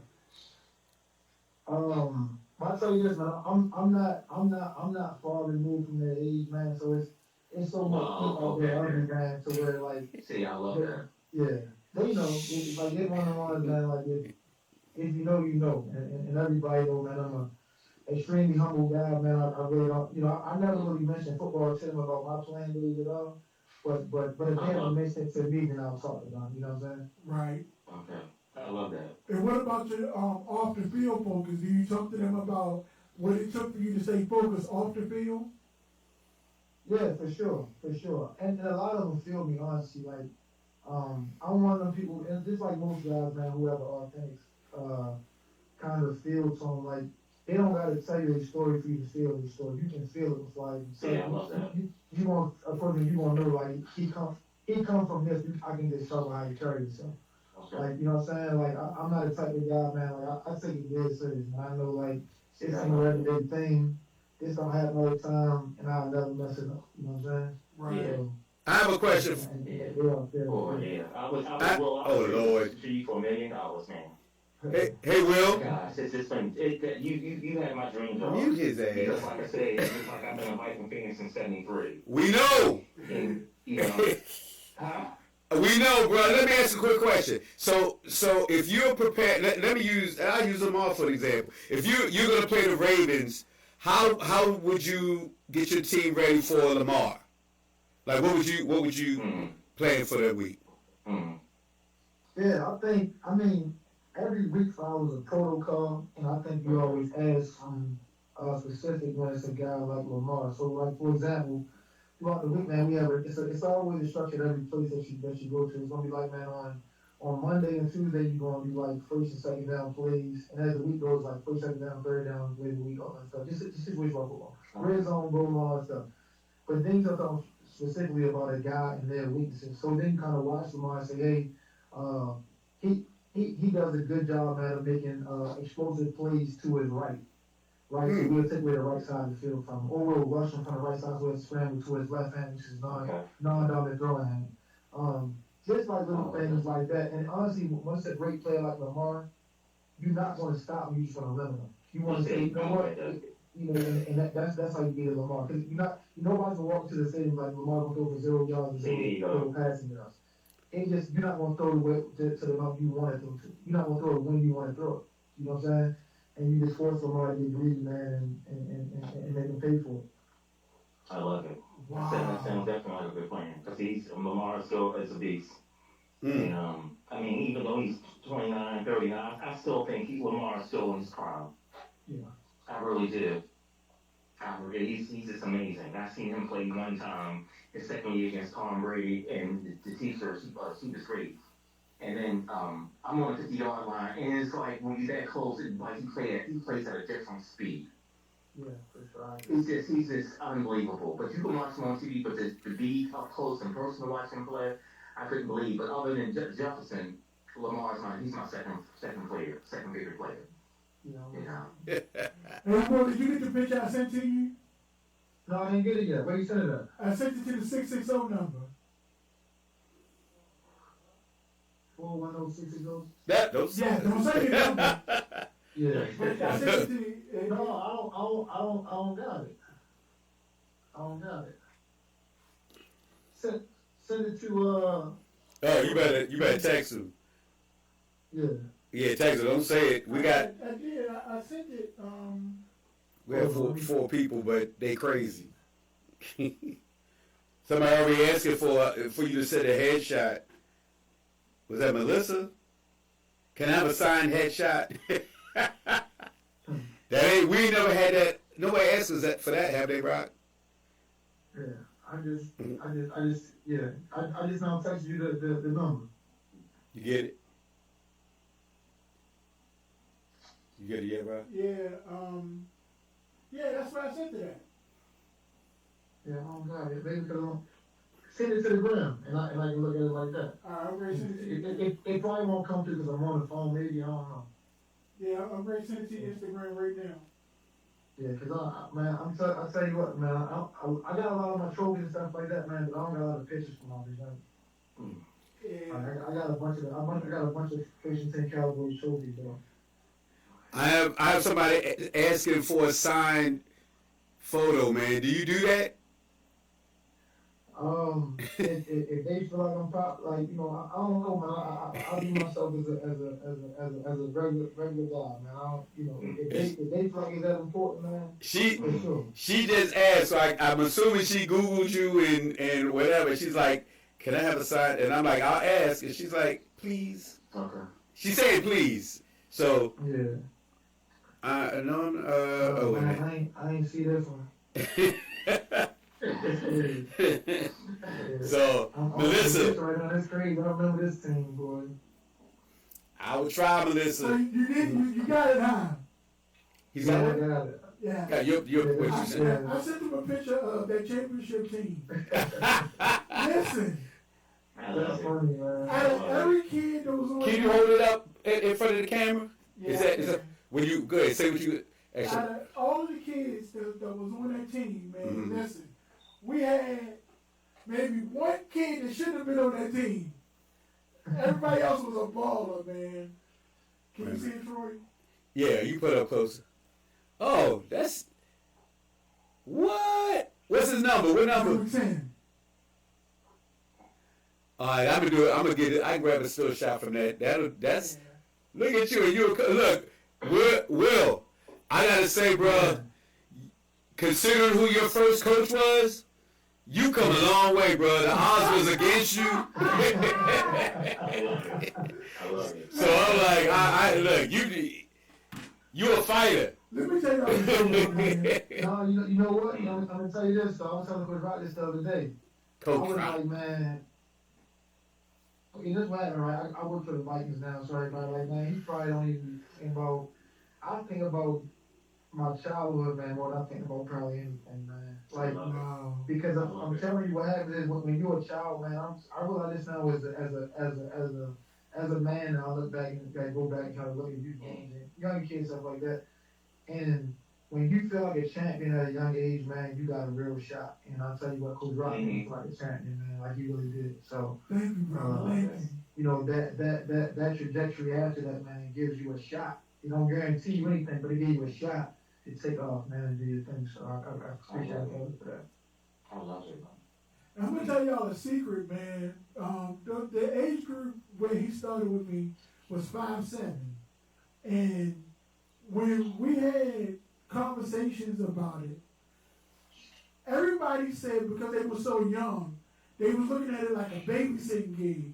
My ideology was, at the end of the day, they still football players. If they're gonna be on the field, still teach them football. It took the coaches in our division 3 years to catch on to what I was doing because they was playing sandlot football. I felt it was important for them kids at 5, 6, and 7 because they can comprehend. Teach them the positions on the field, the responsibilities of what those positions are, and listen. Having somebody like Will on the field, I would give him the play. He would call the play in the huddle, go to the line. He's now instructing the kids. You gonna do this? You gonna do this? Stand right here. It was amazing to see him to do that at 6 years old, man. Wow. Wow. You know what? So that's really impressive. Yeah. So for you to be a coach, that was in God wanted you to do that. Yeah. You know. So that's just amazing. I love it. You know what's funny is so as I see the picture, man, I can kind of like recall more stuff saying the guys, man. I used to remember 28. His name was like Tyree. Our first play. Our first play was like 43 blasts. 43 blasts, yes, exactly. Okay. Yeah. It's already hitting, bro. I can. Okay. Yeah. Okay. Yes, 43 blasts, man. That, Mm-hmm. and listen, we negate the fact that not only did he have a high football IQ, but that boy was an athlete. If you put the ball in his hands, we had a play called student body right. It's nothing but a naked bootleg. Everybody block one way, the quarterback is going to bootleg the opposite way. Okay. Listen. Where y'all see that from USC? We talking 6. We're about to hang up on you, Dan. You got I mean, you know how now, if you wanted to win the game, you don't put the ball in LeBron's hands, or you can put the ball in MJ's hands. Will was like MJ. Oh yeah. He said he was a quarterback. He was a quarterback. He was a quarterback, yes. Yeah. But it could have been 1st and 20, or 3rd and 20, or 4th and 20. We called for it. And he could throw the ball about 20 yards at 6 years old. Man. We had 2 twins on our team. Yes. We had two twins on our team. We called them J1 and J2. The bigger twin was my center, right? The smaller twin was a wide receiver. I can remember vaguely, verbatim, we was in Turner Station. Mm-hmm. We were down. And Will threw the ball. Because they weren't expecting a 6-year-old to throw the ball. When he threw the ball, No, not JT 6 years old, no. Yeah. But JT was standing in the middle of the field by himself. Because they didn't expect the ball to be thrown. My assistant coach just had James was like, catch the ball! Catch the ball! And it was a special time. Did he catch it? He caught it. Okay. He scored. Well, Will, let me ask you, Will. Did you want to be a he was a cornerback, right? He was a DB in college. Yeah. Right. Okay. You were, but it kind of like, what did you want to? Is that your position you wanted to play, or you were just good at it?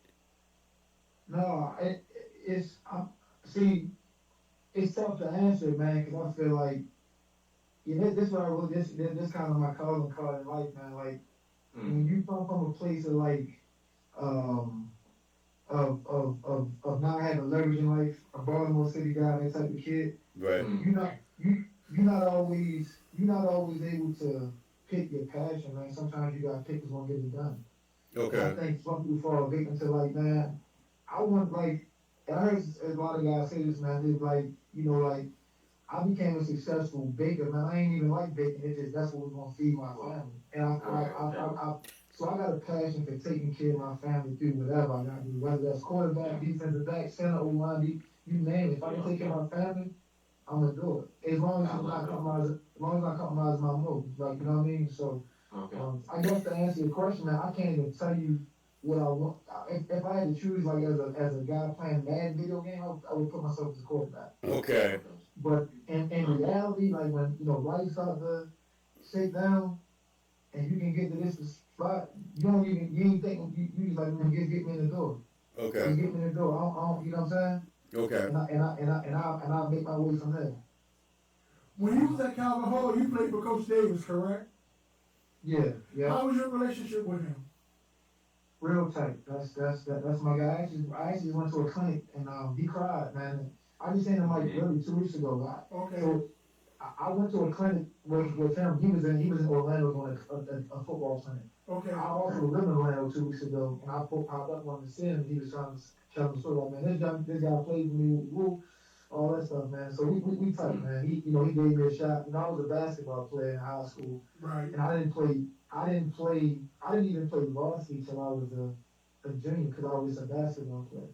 And he allowed me the man to come over. So it's a unique story, man. It's one of those stories that I can't make it up again. If I had to do it all over again, it may not go this way again. Like a lot of things had to align, a lot of things had to go right in that moment, man, for all this stuff to transpire. So Yes. I want to give a big shout out to Coach Berry and his son Berry Noel because of their relationship with Coach Davis opened the door for so many other kids from First and 10, starting at Cardinal Gibbons, and when he moved over to Calvin Hall, allowing them to come over there. Because you not only did you get a great high school education, it put you in a position to get a great college education, man. And that's the most important thing. Yes. That's the most important thing, man. And I'm glad that you're in purple. You're in the wrong purple. Yeah. I'm so glad you're in purple. Well, we get this quarterback situation, we will be clear because we will have a Super Bowl team. Yes. I'm telling you, that's what we need. If we get a legit quarterback with that defense, you gonna guess what? We gonna party all night. All this me and you and we.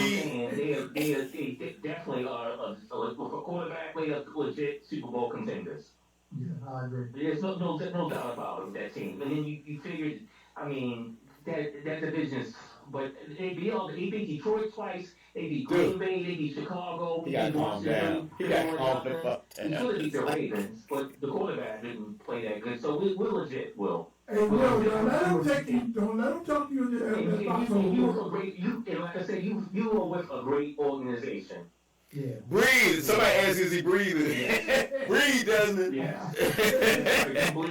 Hey, that's why we believe purple. Only thing I gotta say is Skull Vikings. That ain't all you gotta say, but does that mean you're at the end? You finished? Yale came. Desmond came in hot. I'm just excited at this point. I can tell, bro. When do off-season training start for you, Will? The players get back April the 20th. We already back. I mean, we in right now. I go to work every day right now. Okay.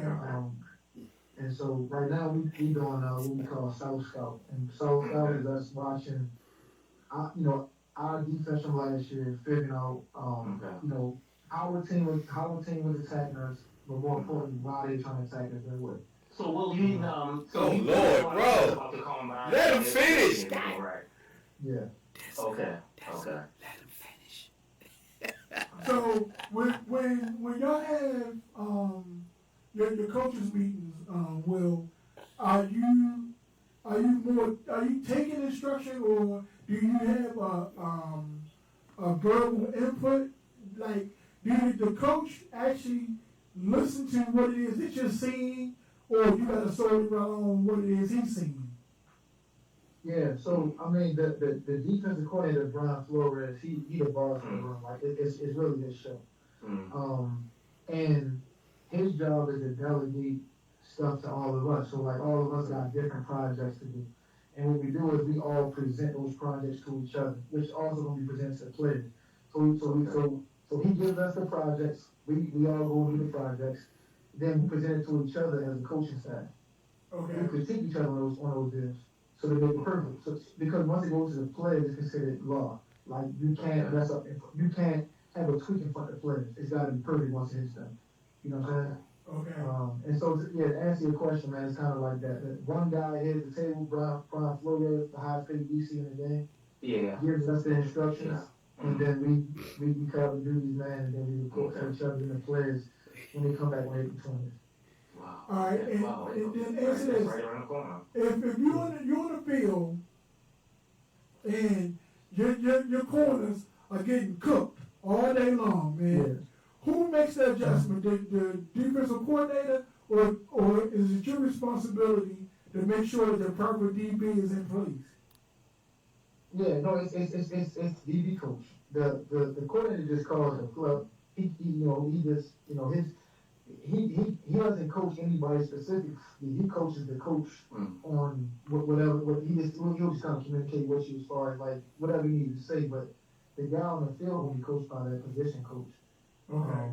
And I think and they all handle different. Like some of them, you gotta know who they are, because it's the thing about NFL and even college versus the high school and stuff like that. Harrison Smith is older than me.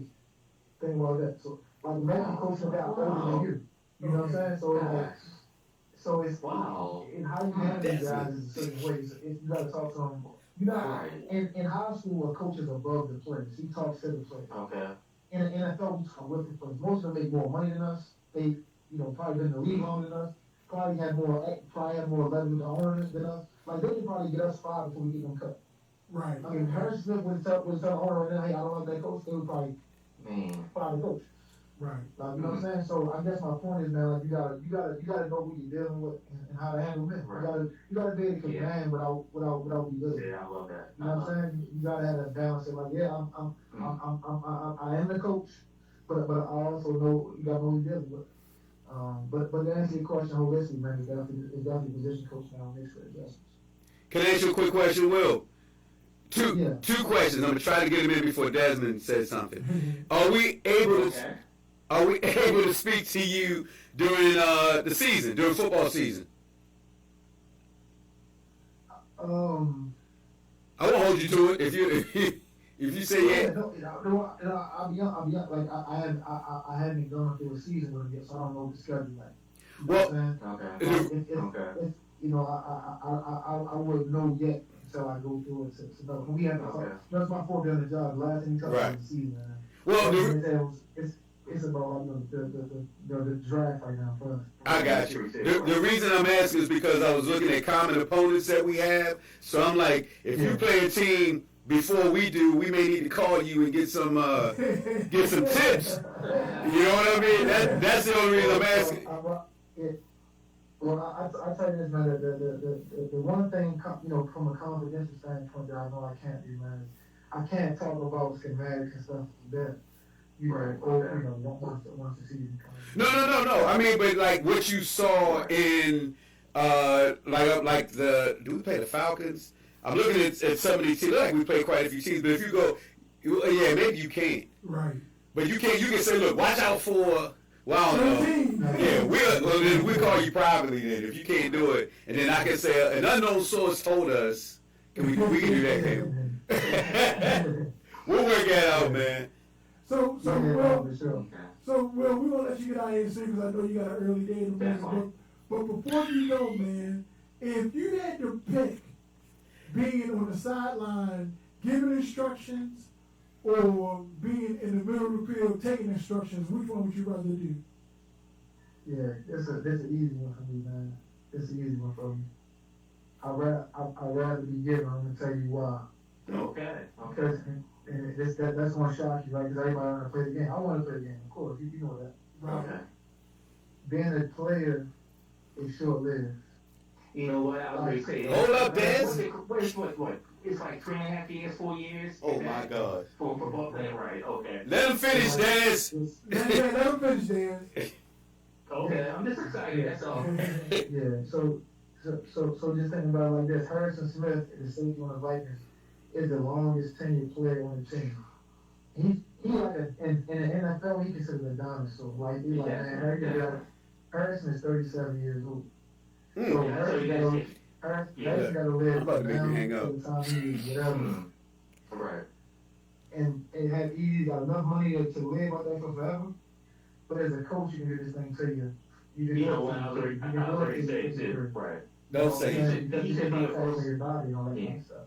And he should be a first-round Hall of Famer too. He's just unbelievable. He's just a pure beast, and he's definitely one of the top safeties of all time. One of our favorite Vikings. Definitely. Hey, Will, do you still work out as if you're a current player? Yeah. I'm like that's the thing. Coaches work out a lot.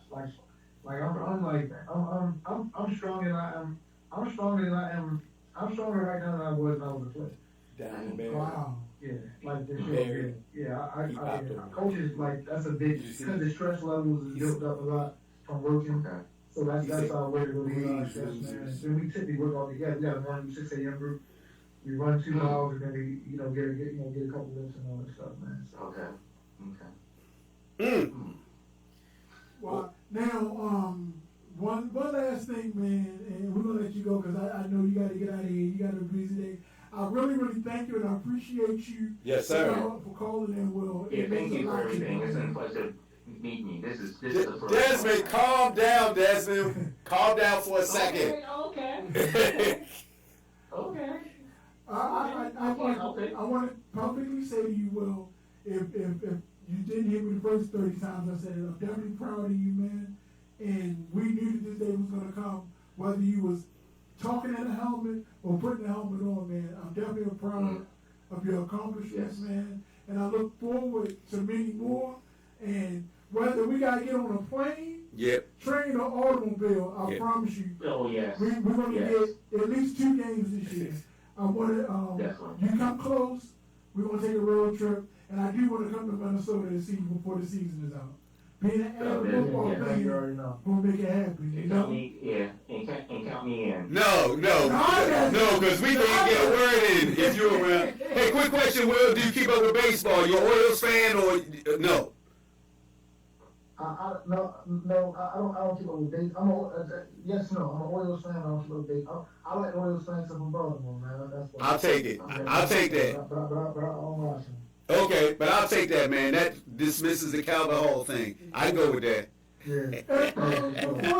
Before you go, Tavon Austin was before you, right? Or was he after you? He was before me. He was before you. So when you hear big names out of the city, do you consider yourself to be a part of that elite, especially because you're at the NFL level right now? I'll leave that up to the people, man. I'm telling you, man. This people know about me, and you know me since I was a kid. I'm the biggest biggest guy in the country, man. I just go to work and I let the chips fall every day. Right. I don't label myself as nothing, man. I just I just go forward. Just wake up and go forward. And whatever, if they consider me a champion over here, that's what it is. If they don't, they don't. But I just keep walking forward no matter what. Oh, you definitely a champion, no doubt. Yeah. No doubt. Well, we're proud of you, man. Yes, sir. Thank you so much for calling in. Yes. And we're going to keep this lifeline open, because especially y'all not on our schedule this year, so we ain't going to worry about that. We can be friendly. We can root for him, yeah. We can be friendly out of lives, man. And I'm looking forward, like I said, to coming to Minnesota. And if you're anywhere close, man, within a 4-hour drive, I'm going to be there. Whether it be Jersey, New York, you know, DC, Philly. DC would have been great. Commodores would have been great. Yeah. We ain't bringing you, Dez. And we all going to root against whoever the Vikings playing against. We want to root against them. Yeah, We definitely root against them. Oh, man. Purple power, baby, purple power. Oh, man. The wrong purple power. We know who the real purple is. Yeah. That's right, Baltimore. I really wish he played y'all this year. Oh, So you get us another bucket of chicken, Dez. no, so y'all can give me and Will another bucket of chicken. Nah. Will ain't got to lose to get a bucket of chicken. He get a bucket of chicken on his own. And speaking of bucket of chicken, Jordan, Yeah. I got cussed out the other day. Hey, no, No, we ain't getting ready to fucking chicken. if I He win, ain't listening. and I just share with Will, you know, I just share with him. He ain't. You know he don't like you, right? Will, you got to stalk it. He keeps saying we and us. And Will's like, Will gonna call Rock later and be like, look, bro, don't have me near that. You know what though, man. I definitely appreciate the support, man, for real. Man. I think you know, because I tell you what, I much rather somebody, man, who's not afraid to show love to somebody than somebody who goes the hate route. You know what I'm saying? So Definitely, yes, I get it, man. I appreciate it, bro. Definitely, you too, and like I said, it's just like a dream come true, and I was like, man, this is unbelievable. I'm a grown man, but I feel talking to you, I feel like a little kid. I really do. So I just want to say thank you. Yeah, that's all good, man. How many new friends you got, Will? How many? Man, I'm a childhood guy, man. I keep the same. I still talk to Justin Jason, man. Talking about me. Yeah, man. We just had a conversation about this. Man. We had a conversation about them last night because myself and Devon, we looked at that picture and we was trying to talk, trying to see how I could get that team together and just throw some burgers or something on the grill. And they were the two other ones that I said I have no clue of how I would get in touch with them. How I still talk to them. You know they very. Does he know Barry? Yeah. Does he know Diamond Barry? Together. You know Diamond Barry? Yeah. Oh, he said, "What's up?" Diamond's on the air. Oh, Coach Barry said, "What's up to you, Will?" Who is that? Coach Barry. Oh, tell him I said, "What's up, man? That's my guy." Yeah. Yeah, Coach Barry, man. Yeah. So Justin and Jason, you still talk to them? I still talk to them. How they doing, man? They doing good. You know what's funny is if you saw them, you know exactly where they are. Like you would know this day one, this day two. Wow. They still look the same. They still in good shape, man. They still smart guys. When they was always smart. Is that grandpa still living? No, he passed away. Mr. Matthews. Mr. Matthews, yes. Yes, Yeah, Mr. Matthews. You know, he's the character practice. You know, 3 and 10. Then we would go up Forest Park. Yeah. For the baseball. Yes. Do you remember Coach Tony? Coach Tony was my assistant coach on your team. He's in the picture with you. That's him with the Troy Aikman jersey on. I know the name. I can't, the fake. I got to see him again. Yeah, he passed away last year. Oh, he passed away 2004. I'm sorry, 2004 he passed away. Yeah, we were talking about positivity, but just showing the adversity you was faced with. Do you remember Rashad? Rashad is standing to your right on the picture. He's standing in front of Tyree. Tyree was 28. No, he on the knee or he right beside me? He's on the knee. He's on the end on the knee. No, I don't know. I know the face for sure though, but I got like something happened or something. Yeah, he was shot by a Baltimore County police officer. Oh man. Yeah. If you look at the picture, to the left of the picture, he's a kid right down front. I got you. Going number 24, 34 or something like that. Yeah, he's directly in front of Tyree. Yeah, I got you. Yeah, I know the face for sure. I know the girl in front of me. That was our only girl named Jamie. Jamie, yes, Jamie. Yeah. You know what's funny? So her girlfriend, she gay. Yes. And her girlfriend was one of my homegirls. I saw Jamie with one day. I'm like, you played first and 10? And we had a moment like that, like, oh, that's like you the quarterback? But we had a good time about that, man. Yeah. We had a good laugh about that. Yeah. It was a lot of talent on that team, man. It was unbelievable. And to see all them kids there, we didn't know then what them kids was going to be, but I guarantee you, any one of them kids on that team could have been in the position that you in. They were just that talented, man. Mm-hmm. They were just that talented. And I was just grateful to be a part of it and just to have that moment, man. I told you when I saw your Instagram post about you going to the Vikings, I sat on the side of the bed. I cried, man, because I'm at the follow. Yes. Mm-hmm. I sat on the side of the bed and I cried because you were one of the ones that made it out this jungle, man. You know, and your Instagram name couldn't have been more true. Against all odds, man. That's the Instagram name? That's his Instagram name. All right. I'm following right now. Against all odds, y'all. Yeah. But, man, go ahead and give out your shout out so we can get you off this phone so I know you can get your day started. Yeah. No, man, you know, first of all, I want to shout out, shout out to you, man. You know, I told you, like, I don't take that for granted, man, of being a young man trying to figure life out, man. And, you know, you give a guy opportunity, man, a shot, man, you know, from a mentality standpoint, you make him feel like a champion, man. So, you know, I want to say I appreciate you, man. Love you, man, for all you did for me. You know, obviously, man, my family, man, for holding this thing down for me, man, and going through this God of life put me together.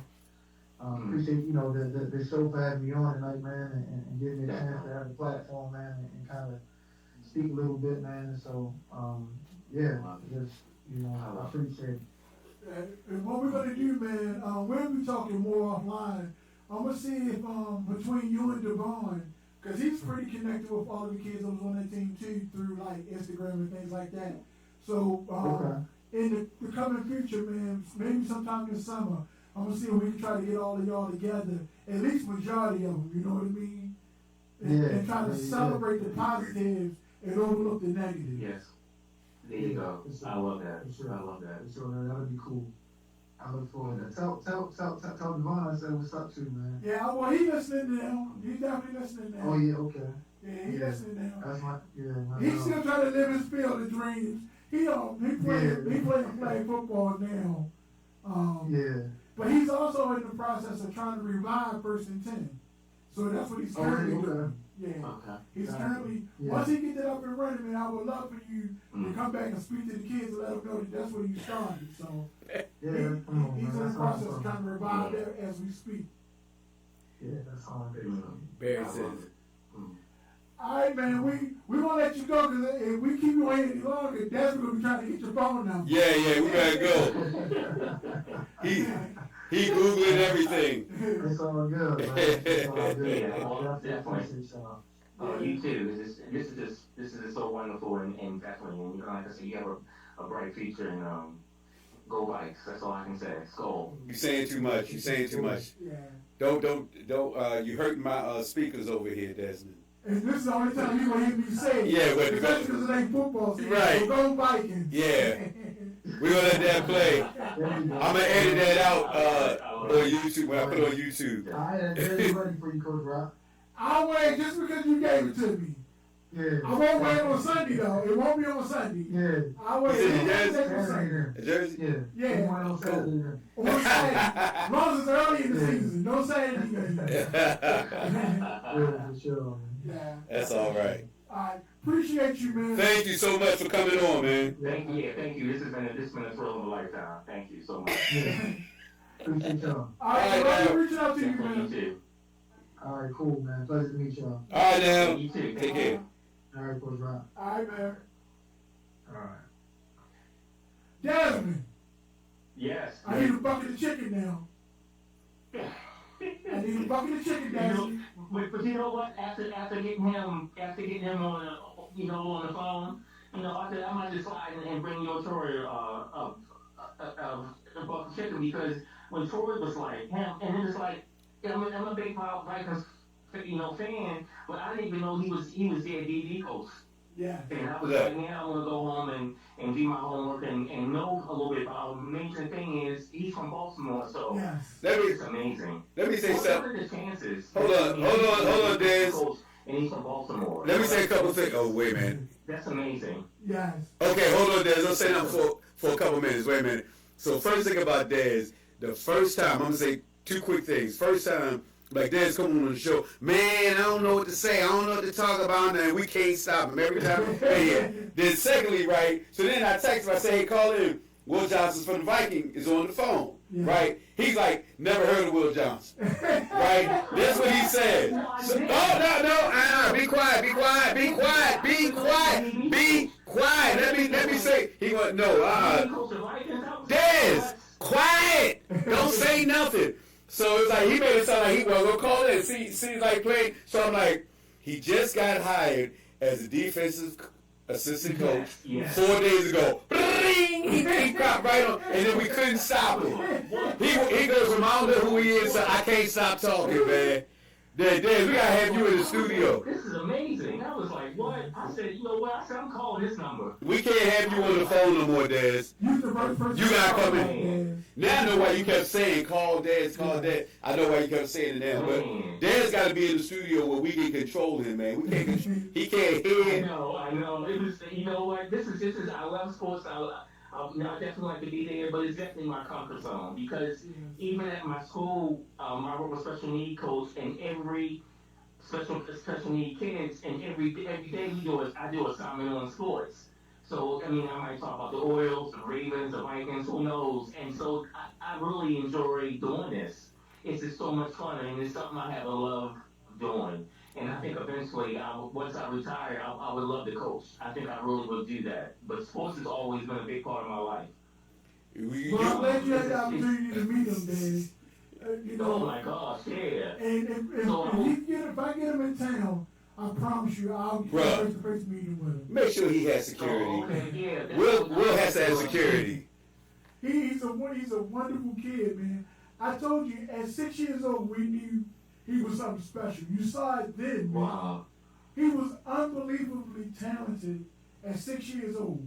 Gosh. And myself and the assistant coaches, we used to just watch him on the field. We said then he was going to have the NFL by his name, man. And look where he's at.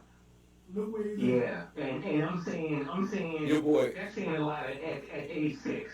Yeah. And that's amazing at 6. Come on. Yeah. So I guess it was just him with football, and it's it a lot of times it's just getting the right grades. So I think he just got the right grades, and and your guidance and everything is amazing too. And I don't know how much.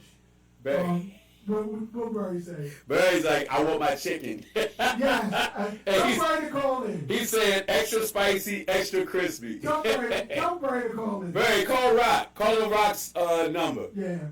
Call him Rock's cell phone. I don't know how much or how familiar y'all are with actually coaching the game as opposed to just being a fan. But Barry, the one we're telling him to call it now, that's why I wanted him to call in. Barry was my high school coach. Okay. And the offense we ran in high school is the same offense we decided to run in Little League. The offense was so simple. When you call out I can tell you what the play is, and even if he still remember the play. 43. What did he say? 40. It was actually 43 lead. 43 lead. He remembered it. 43 lead, 43 blast is the same play. The only difference is this Barry right here. Hold on.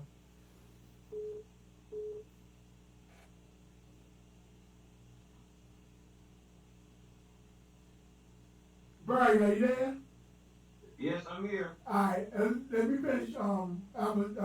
And you can co-sign on this too, Barry, and that's why I want you to call in. But the same offense we ran in high school is the same exact offense Barry implemented with the low league football team we were coaching. Okay. So when I went to 5-7, it didn't make sense to draw a bunch of sandlot plays. These kids are playing football. And the one thing that Barry told me is they're football players. So when you teach them to run the plays, it made life that much easier. And the play itself tells you the responsibility. Just like when Will was telling y'all, 43 lead and then 43 blast, it told you who was getting the ball, it told you what hole they was going in, and then the lead or the blast, the lead meant the back was being led through that hole. The blast means they crashed and, or they might be double teaming. But it was just that simple. It was just that simple. A pass play for Barry might be like fake 43, 21-63. If you didn't know anything about football, but you knew the number tree on there, you knew which receiver was the 2, which receiver was the 1. Mm-hmm. So if I just told you 21-63, the first number told you which receiver it was, the second number told you the route. Okay. So that made it that much easier for the kids to comprehend. It ain't rocket science. Mm-mm. It ain't rocket science, but just like Will gave me my accolades, I wanted to give Barry his accolades because Barry made me the coach that I was. It wasn't anything that I did. I didn't know how to be a coach. Barry taught me to be a coach, and I wanted to publicly thank him on this show because not only did he influence a bunch of young men, he influenced us grown men. And I want to thank you, Barry. No problem, but when you got a player like Will, you run left, right, middle, and I love it. I love it. But I had a couple of horses. I ain't stopped running until their tongue was hanging out. Yeah, it meant a lot, man. And those were the best times of my years. And I never forget this game. We were playing. It was a playoff game, and we were at Beachfield. And how I knew Barry had my back. We in the middle of the game, right? And he didn't take over my game, but he stood where I could see him. He allowed me to make my decisions. And if I heard, all right now, that means I made the right decision. And that's all the confidence I needed to know that he had my back. Mm-hmm. And me being the head of my team and we going into war, to be able to look over my shoulder and see him standing there gave me all of the confidence in the world. I knew that if I got in the bind, halftime, he was going to pull me, hey, Rock, come in here. Mm-hmm. That's the relationship. Do you think you could coach now? I do. High school? I don't want to coach high school. So what, like 13? I want to go back to the kids. So that's why when Devon gets this thing off the ground, I am going back. Oh, back to like 6, 7, like that? I want to go that young. Okay. I want to be right around 10, 11 years old. Okay. After that, it becomes hard. And Barry can tell you, we was at Northwestern High School one day playing a team of Northwestern. When the game was over, one of the kids walked off the field and got in the car. He drove down the street, drove past us, man. I can't deal with them hard heads. But they still innocent at 11 years old. Hey, my linebackers had boxes on their ankles. They did. I play on town to get my linebackers. Yes. Okay, y'all crazy. But I'm going to tell you something about Barry, man. I have yet to meet anyone who has a higher football IQ than Barry. And that means a lot. You know what I mean? It'd be easier if I had my chicken. We're going to make sure you get your chicken because we're going to make Desmond pay for it. Hey, that's no problem. Hey, I told y'all who was going to win the Super Bowl, didn't I? You did. On the station. You did. I don't remember. He did. He called it. I don't know. That was my worst nightmare. Me and being a Viking fan, seeing Sam Down on the Super Bowl. I couldn't even sleep. My phone was off the chain. But he did it, and I tell you that defense was amazing for Seattle. Yep. Defense wins championship. See, there you go. Yeah, definitely. Yeah, you're definitely right about that, bro. You know, And they defense wins had, and they championship. had, and running games travel. Yes. Right. Yes, and that's true too. Yeah. How many championships do you have, Barry? I stopped counting. God dang. Barry had a team, I think it was like 26 straight games. They won like 26 straight games in Baltimore. Yeah, from 9/11 to 10/12, that team didn't lose a game. Didn't lose a game. Wow. Didn't lose a You said game. didn't lose a game. They didn't lose a game, no. In the regionals they lost. I'm talking about in the conference. In Baltimore City, they didn't lose a game. Didn't lose a That's game. That's pretty impressive. That's very impressive. It was like 26-0. That 9/11 team. Yes. 26 Yeah, that 9/11 team, between that Okay. 9/11 team and 10/12 team, that whole team went out. Yeah. Oh my gosh. But when I have people like Aaron Maven, I don't know if you know Aaron Maven. Oh yeah, he was a beast. And he went to Penn State, and I think he was like the #1 pick. Exactly. That's the way it comes from. He was number 11. I was at the draft. Oh my! Yes. Wow! What a monster! That's right where he come from. He came from 1st and 10. Well, the thing is, Okay.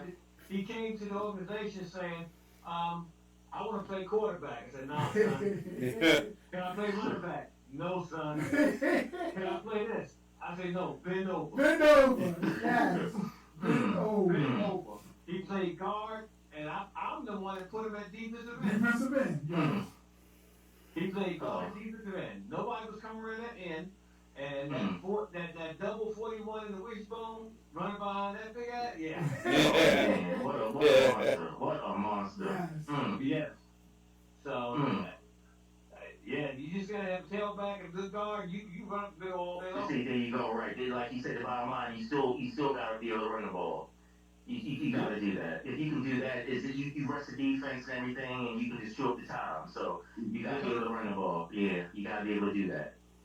So that's where that is. So that team went from 9/11 to 10/12, and then I sent them up to 11/14, and they got mad, and then I went up to 11/14 next year, but they ain't left. Yeah, they left. They did. And I'm gonna tell you, man, here it is, it's 10, 15 years later, and you can go to any Little League coach or Pop Warner coach. If you mention the name Coach Barry, he's going to get much respect, man. Listen, he was doing things with Little League football that wasn't being done. He coached them kids in Little League football as if they was a high school team. Like, we could have beat some of these JV teams, these high school JV teams in Baltimore City. Hey, Rob, you forget that I used to take my 11/14, Devin Carpenter and them. Yes. I coached 2 teams that year. I coached the 11/14 at 1st and 10, and I coached Cardinal Gibbons. Yes. I used to have my 11/14 who maxed weight at 145 against my big team at Cardinal Gibbons, yes. Yes. And they used to wear, in the beginning, they used to wear them out till the big guy said, oh, wait a minute. We weigh 200 pounds. But I had a good crack, man. I crack them and speed, get them outside. That's all it works. Yes. And that taught my DNs at Cardinal Gibbons how to keep their head on the spindle. Yes. We played arena football, man. We went out Columbia, started opening up a can of whoop ass. They was like, what the hell's going on now, man? It was something special. And we were the only true Little League team that was playing arena football.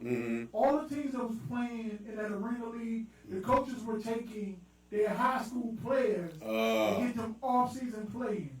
And we was in there, we went out there, man, was tearing the roof off people out there, man.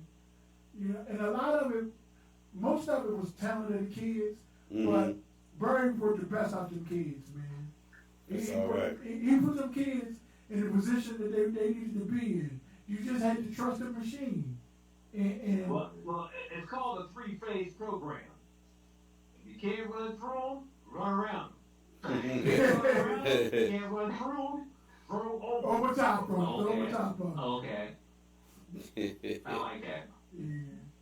Oh man. So I'm always gonna start trying to run up the gut, see where your power is. Yeah. I always start with double 41. And if I can run that play all game, I'll run it all game. That's what we need. That's what the Ravens need. 5 yards a clip. Hell yeah. See, there you go, yes. I hope the Ravens think like 3 that. yards in the cloud of dust. Yeah. And what I'm gonna do now, Troy, Uh-huh. we had Will on it, but we was talking about when we was mentioning Calvin Hall, right? Mm-hmm. And I explained to y'all about the relationship we had with Coach Davis. It's because of Coach Barry and his son that we even had the relationship. So I'm gonna reach out to Neppy and see if we can get get Lil Barry to come in and talk about it, because it was because of him and his talents that Coach Davis even believed or trusted the organization where he came from. Okay. Lil Barry was We something was the one special. that started. We was the one that started getting the inner city kids going to Cardinal Giddens Giddens. and Mount St. Joe, Yeah. and then when Coach Davis went to Calvin Hall, he started asking me, all right, what talent you got in the city? Yeah. Because there's money available. I mean, some schools, they may have, Mount St. Joe had a bucket of load and Calvin Hall, but back in the day, some places like Gibbons, their football program may have had like about $6,000 for scholarships. Right? Right. So instead of giving a whole kid a full scholarship, we used to break it in half and say, hey, listen, you can get a Gibbons education, and you only got to pay half tuition. That way we got more Pop Warner kids, or we could get linemen. I like that. We just can get the skilled kids to come. Right. For Pop Warner, you ain't playing linemen coming from Pop Warner. Right. We tried to get the boy from, what was it? They were playing at, Wind Falls. What's the boy Tavon? Tavon. We tried to get Tavon. Yeah, Tavon Austin. But Oh my gosh. But he wanted to stay at Dunbar. But he worked out. He did his thing at Dunbar. But when I was down Wind Falls, Coach Green, remember Coach Green? Yes. And I saw that boy running at 10, 12, 11. I was like, Lord, we got to get this boy at Gibbons. Boy, I tell you, he did a number in West Virginia. I remember a game against Oklahoma. He had like, was it 400 or 500 yards in scrimmages and running and kickoffs, and he was amazing. And I was kind of surprised that he didn't do better than the pros. I just think he went to the wrong team. Yep. And I think he had the wrong system, because Tavon Austin should have been a star. He should have been a star in the NFL. And I just think that when he got picked, I think it was the Rams that picked him. Yeah. I think that was the wrong team. Well, right now, He should have been a star. He should have been a star. right now, this day and age football, Tavon would kill at slot. And, Oh my gosh. And kickoff, punt return. Oh my gosh. He Yeah. would have had a career I think so. playing that slot. But they moved him to wide, though. Yeah. They moved him to wide. Yep. They moved him to wide.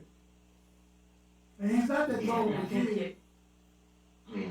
And I think he had the wrong coach too, because I didn't have faith in Jeff Fisher, because that kid should have been a star, because he could do it all. Anytime he touched the ball, it was a threat that he could go all the way. That's how good Tavon was. Well, you take a San Francisco coach now or a Ram coach now, Ooh. they would love to have Tavon. Oh my gosh, yes. And I think a lot of times when you get drafted, it's about going to the right team and going to the right system. Because if not, your career could be over very shortly. And I think that's what happened to Tavon. I really did. Yep. And like I said, Aaron, he was a little small to be at the end in the NFL level.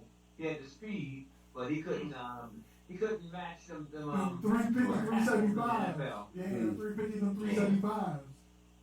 Yeah, I mean, his talent took over at Penn State. He led the Oh team. my God. Yeah. Because I remember him at Penn State. Yeah, because he was like one of Penn State, and they had some linebackers, and then he was one of the best ever.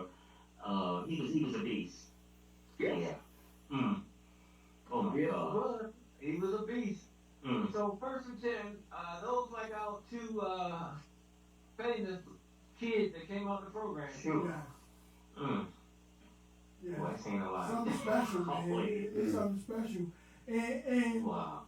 those are we're talking about them because we associate the NFL with their name.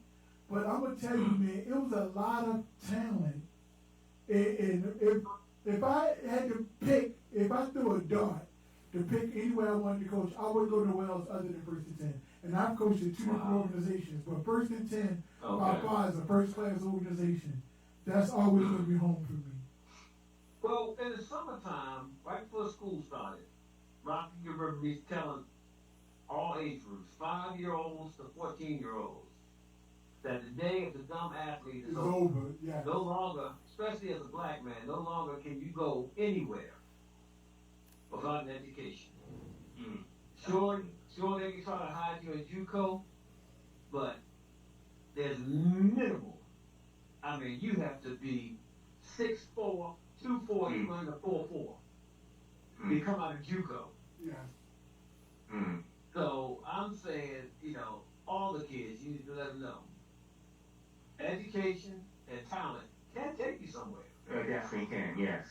Yes. And you develop the same habits, those that show up for practice late at 5, 6, 7, 8 years old, show up for practice late.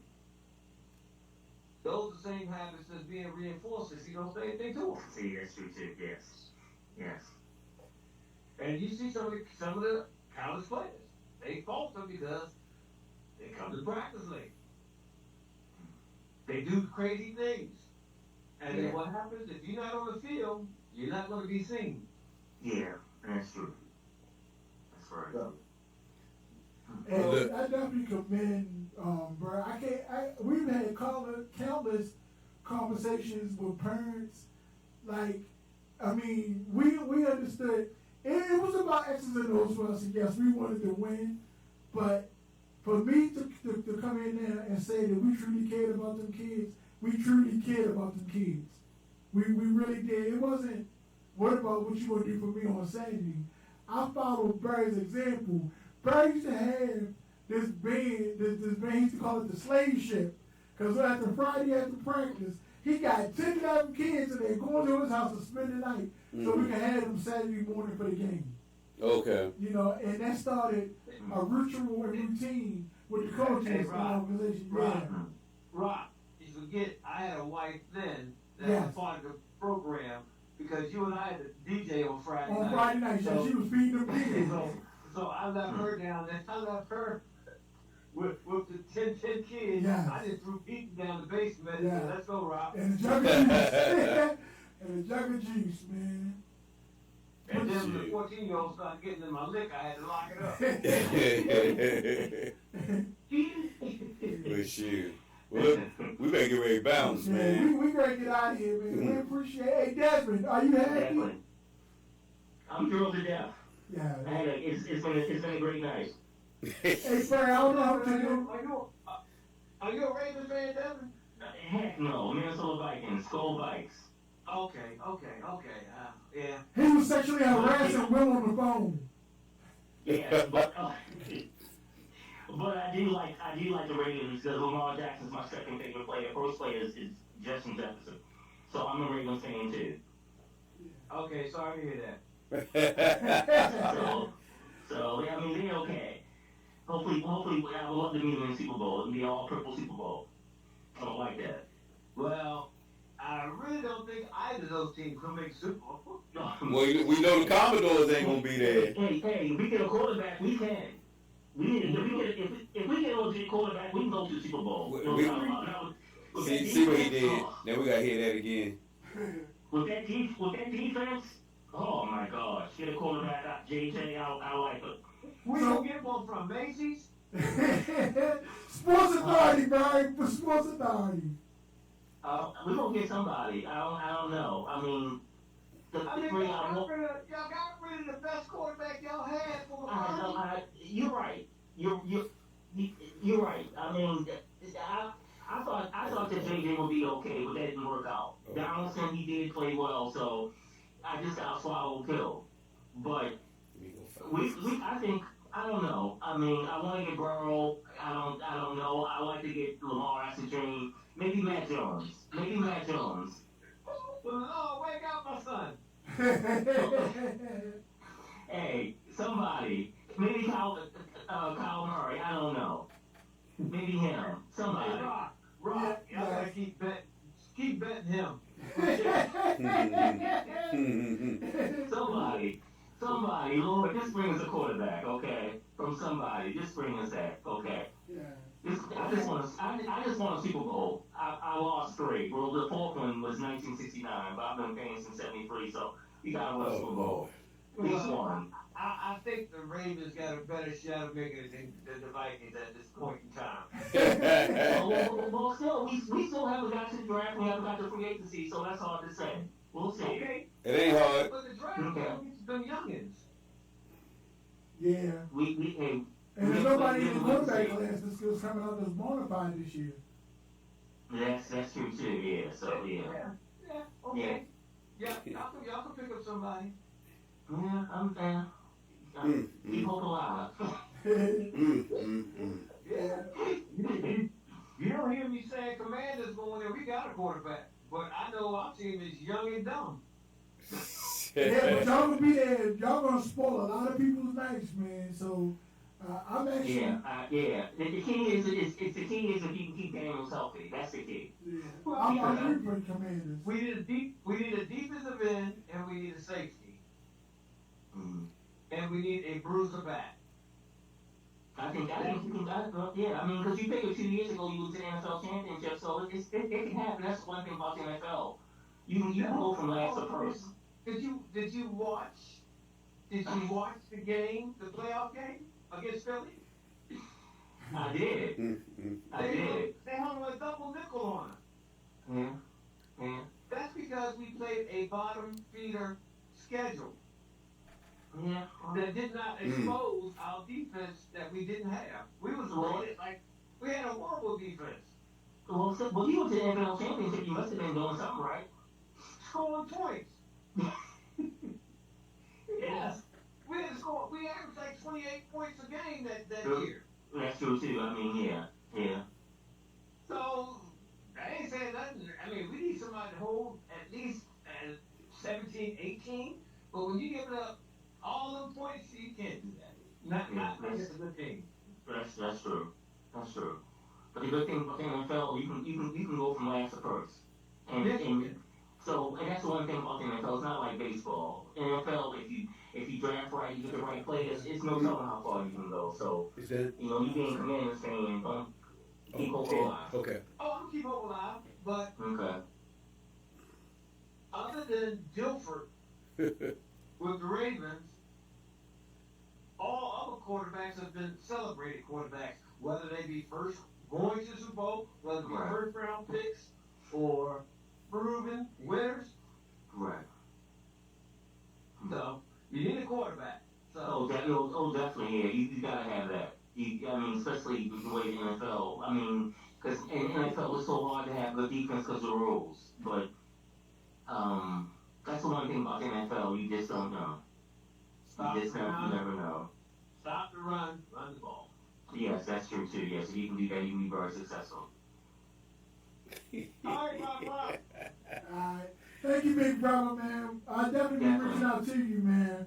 And I'm gonna make sure Troy can cash at me so you can get you your bucket of chicken. I thought he had already said that. I was going to say, you're going to reach out to me. Hopefully it's with greasy hands. And we was on the phone, we was talking to Will. We're going to try to catch 2 games this year. One in Minnesota, and we're going to try to catch a road game. When we get this in order, I'm going to definitely let you know, man, because I would love you to go with me.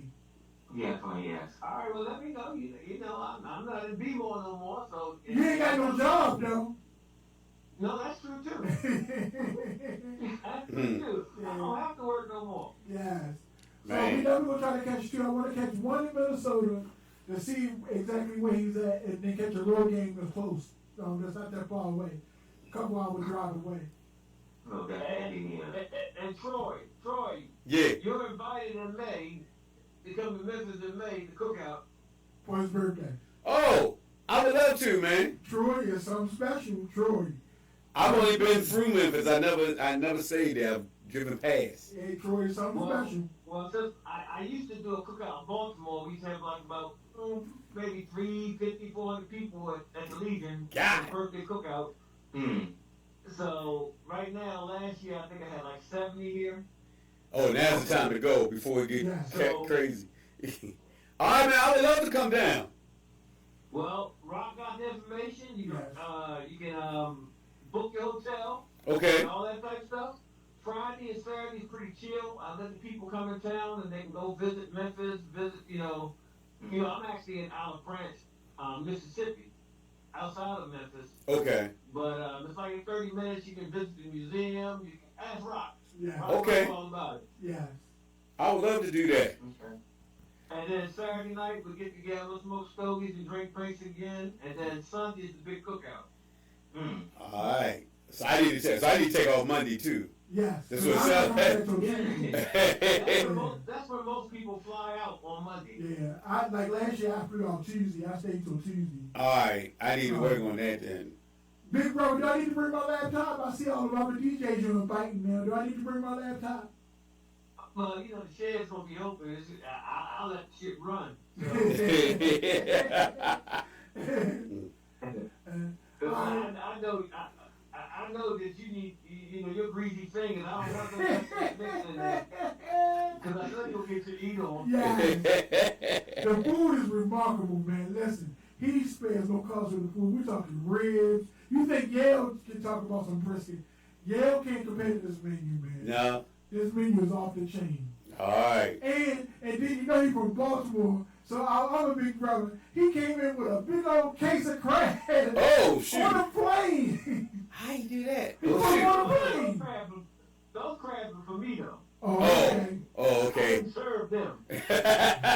You can slide one or two out. Yeah. What is a bushel of crabs gonna do for 65 people? Yeah. Yeah, that's just me and you.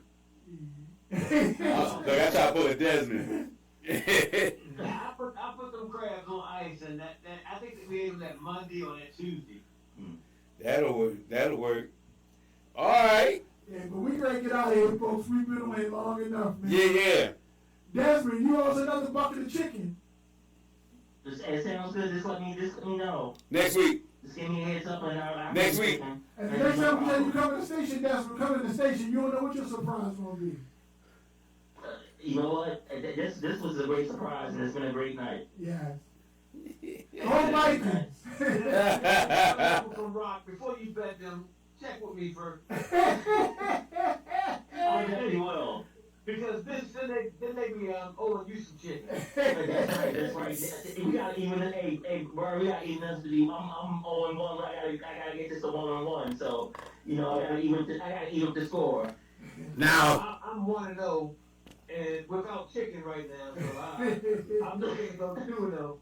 Maybe I get some chicken and some crabs. We gotta stick to him with his team though. Yes.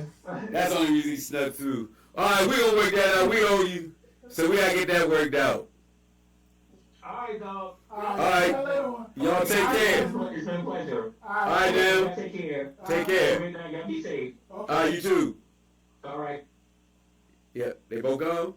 They both gone. All right, it was a pleasure, man. Shout out to your boy Will, man, Will Johnson. Will Johnson, man, Baltimore's own. So as far as I know, Baltimore has two coaches, Jim Schwartz, that's in the NFL. I don't know who else. I gotta look it up. Right. And Will, And two coaches in the NFL. Now Jim is with he actually went to St. Joe, but he was with the Browns. So it's hard to root for him because that's our division. But I think he got mad when they went and got somebody else and didn't promote him, so he may have quit. But and I had people saying he should come to the Ravens. I was like, I don't know. I'm just whatever we got. I just got to get used to it. You know what I mean? It's gonna look strange not seeing Harbaugh on the field, and it's gonna be strange seeing Harbaugh in New York. I got to get that out of the way and make sure we sign who we supposed to sign.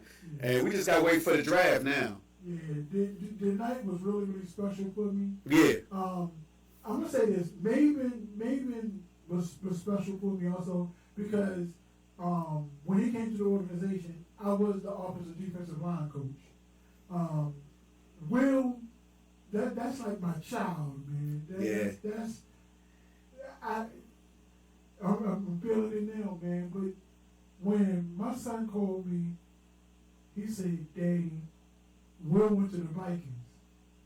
And I said, "How you know?" He said it's on his page. And he sent me the Instagram link.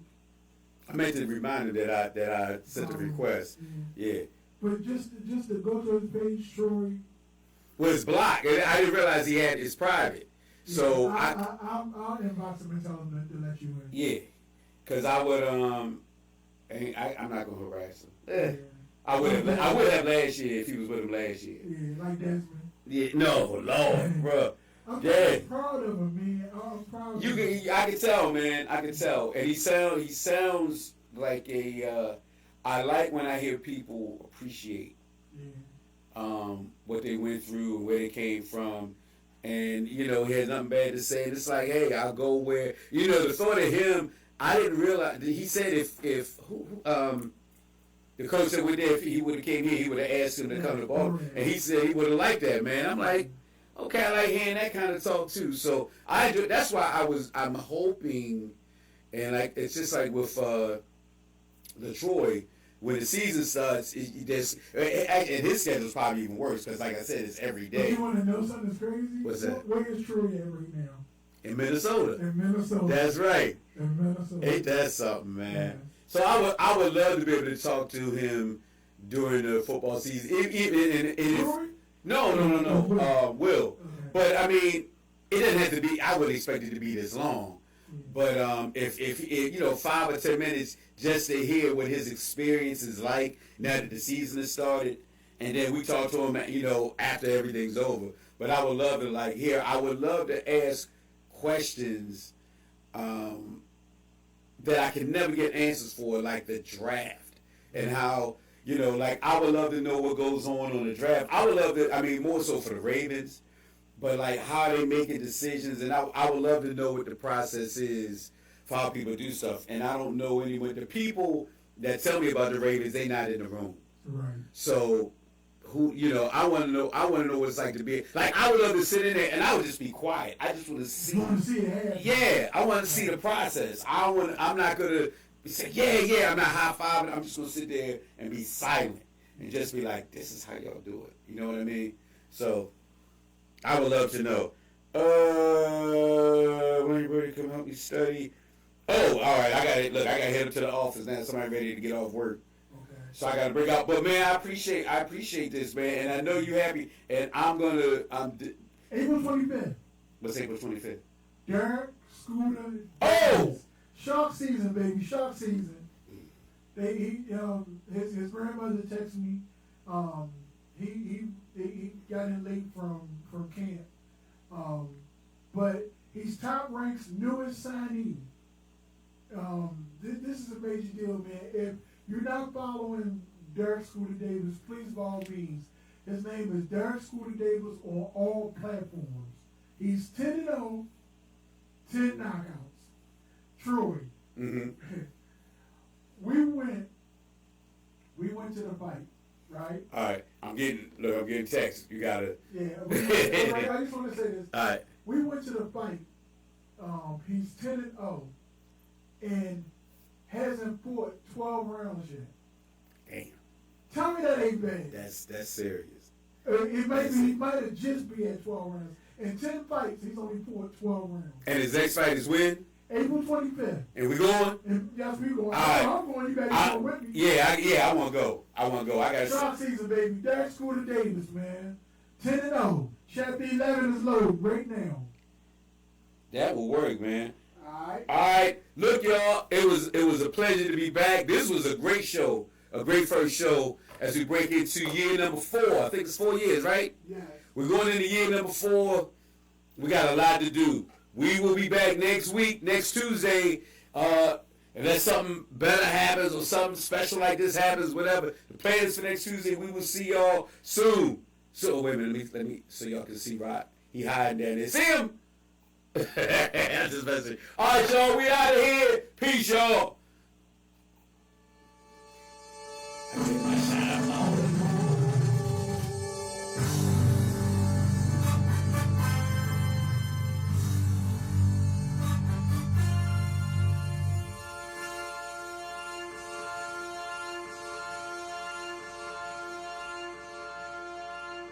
Roll on the body.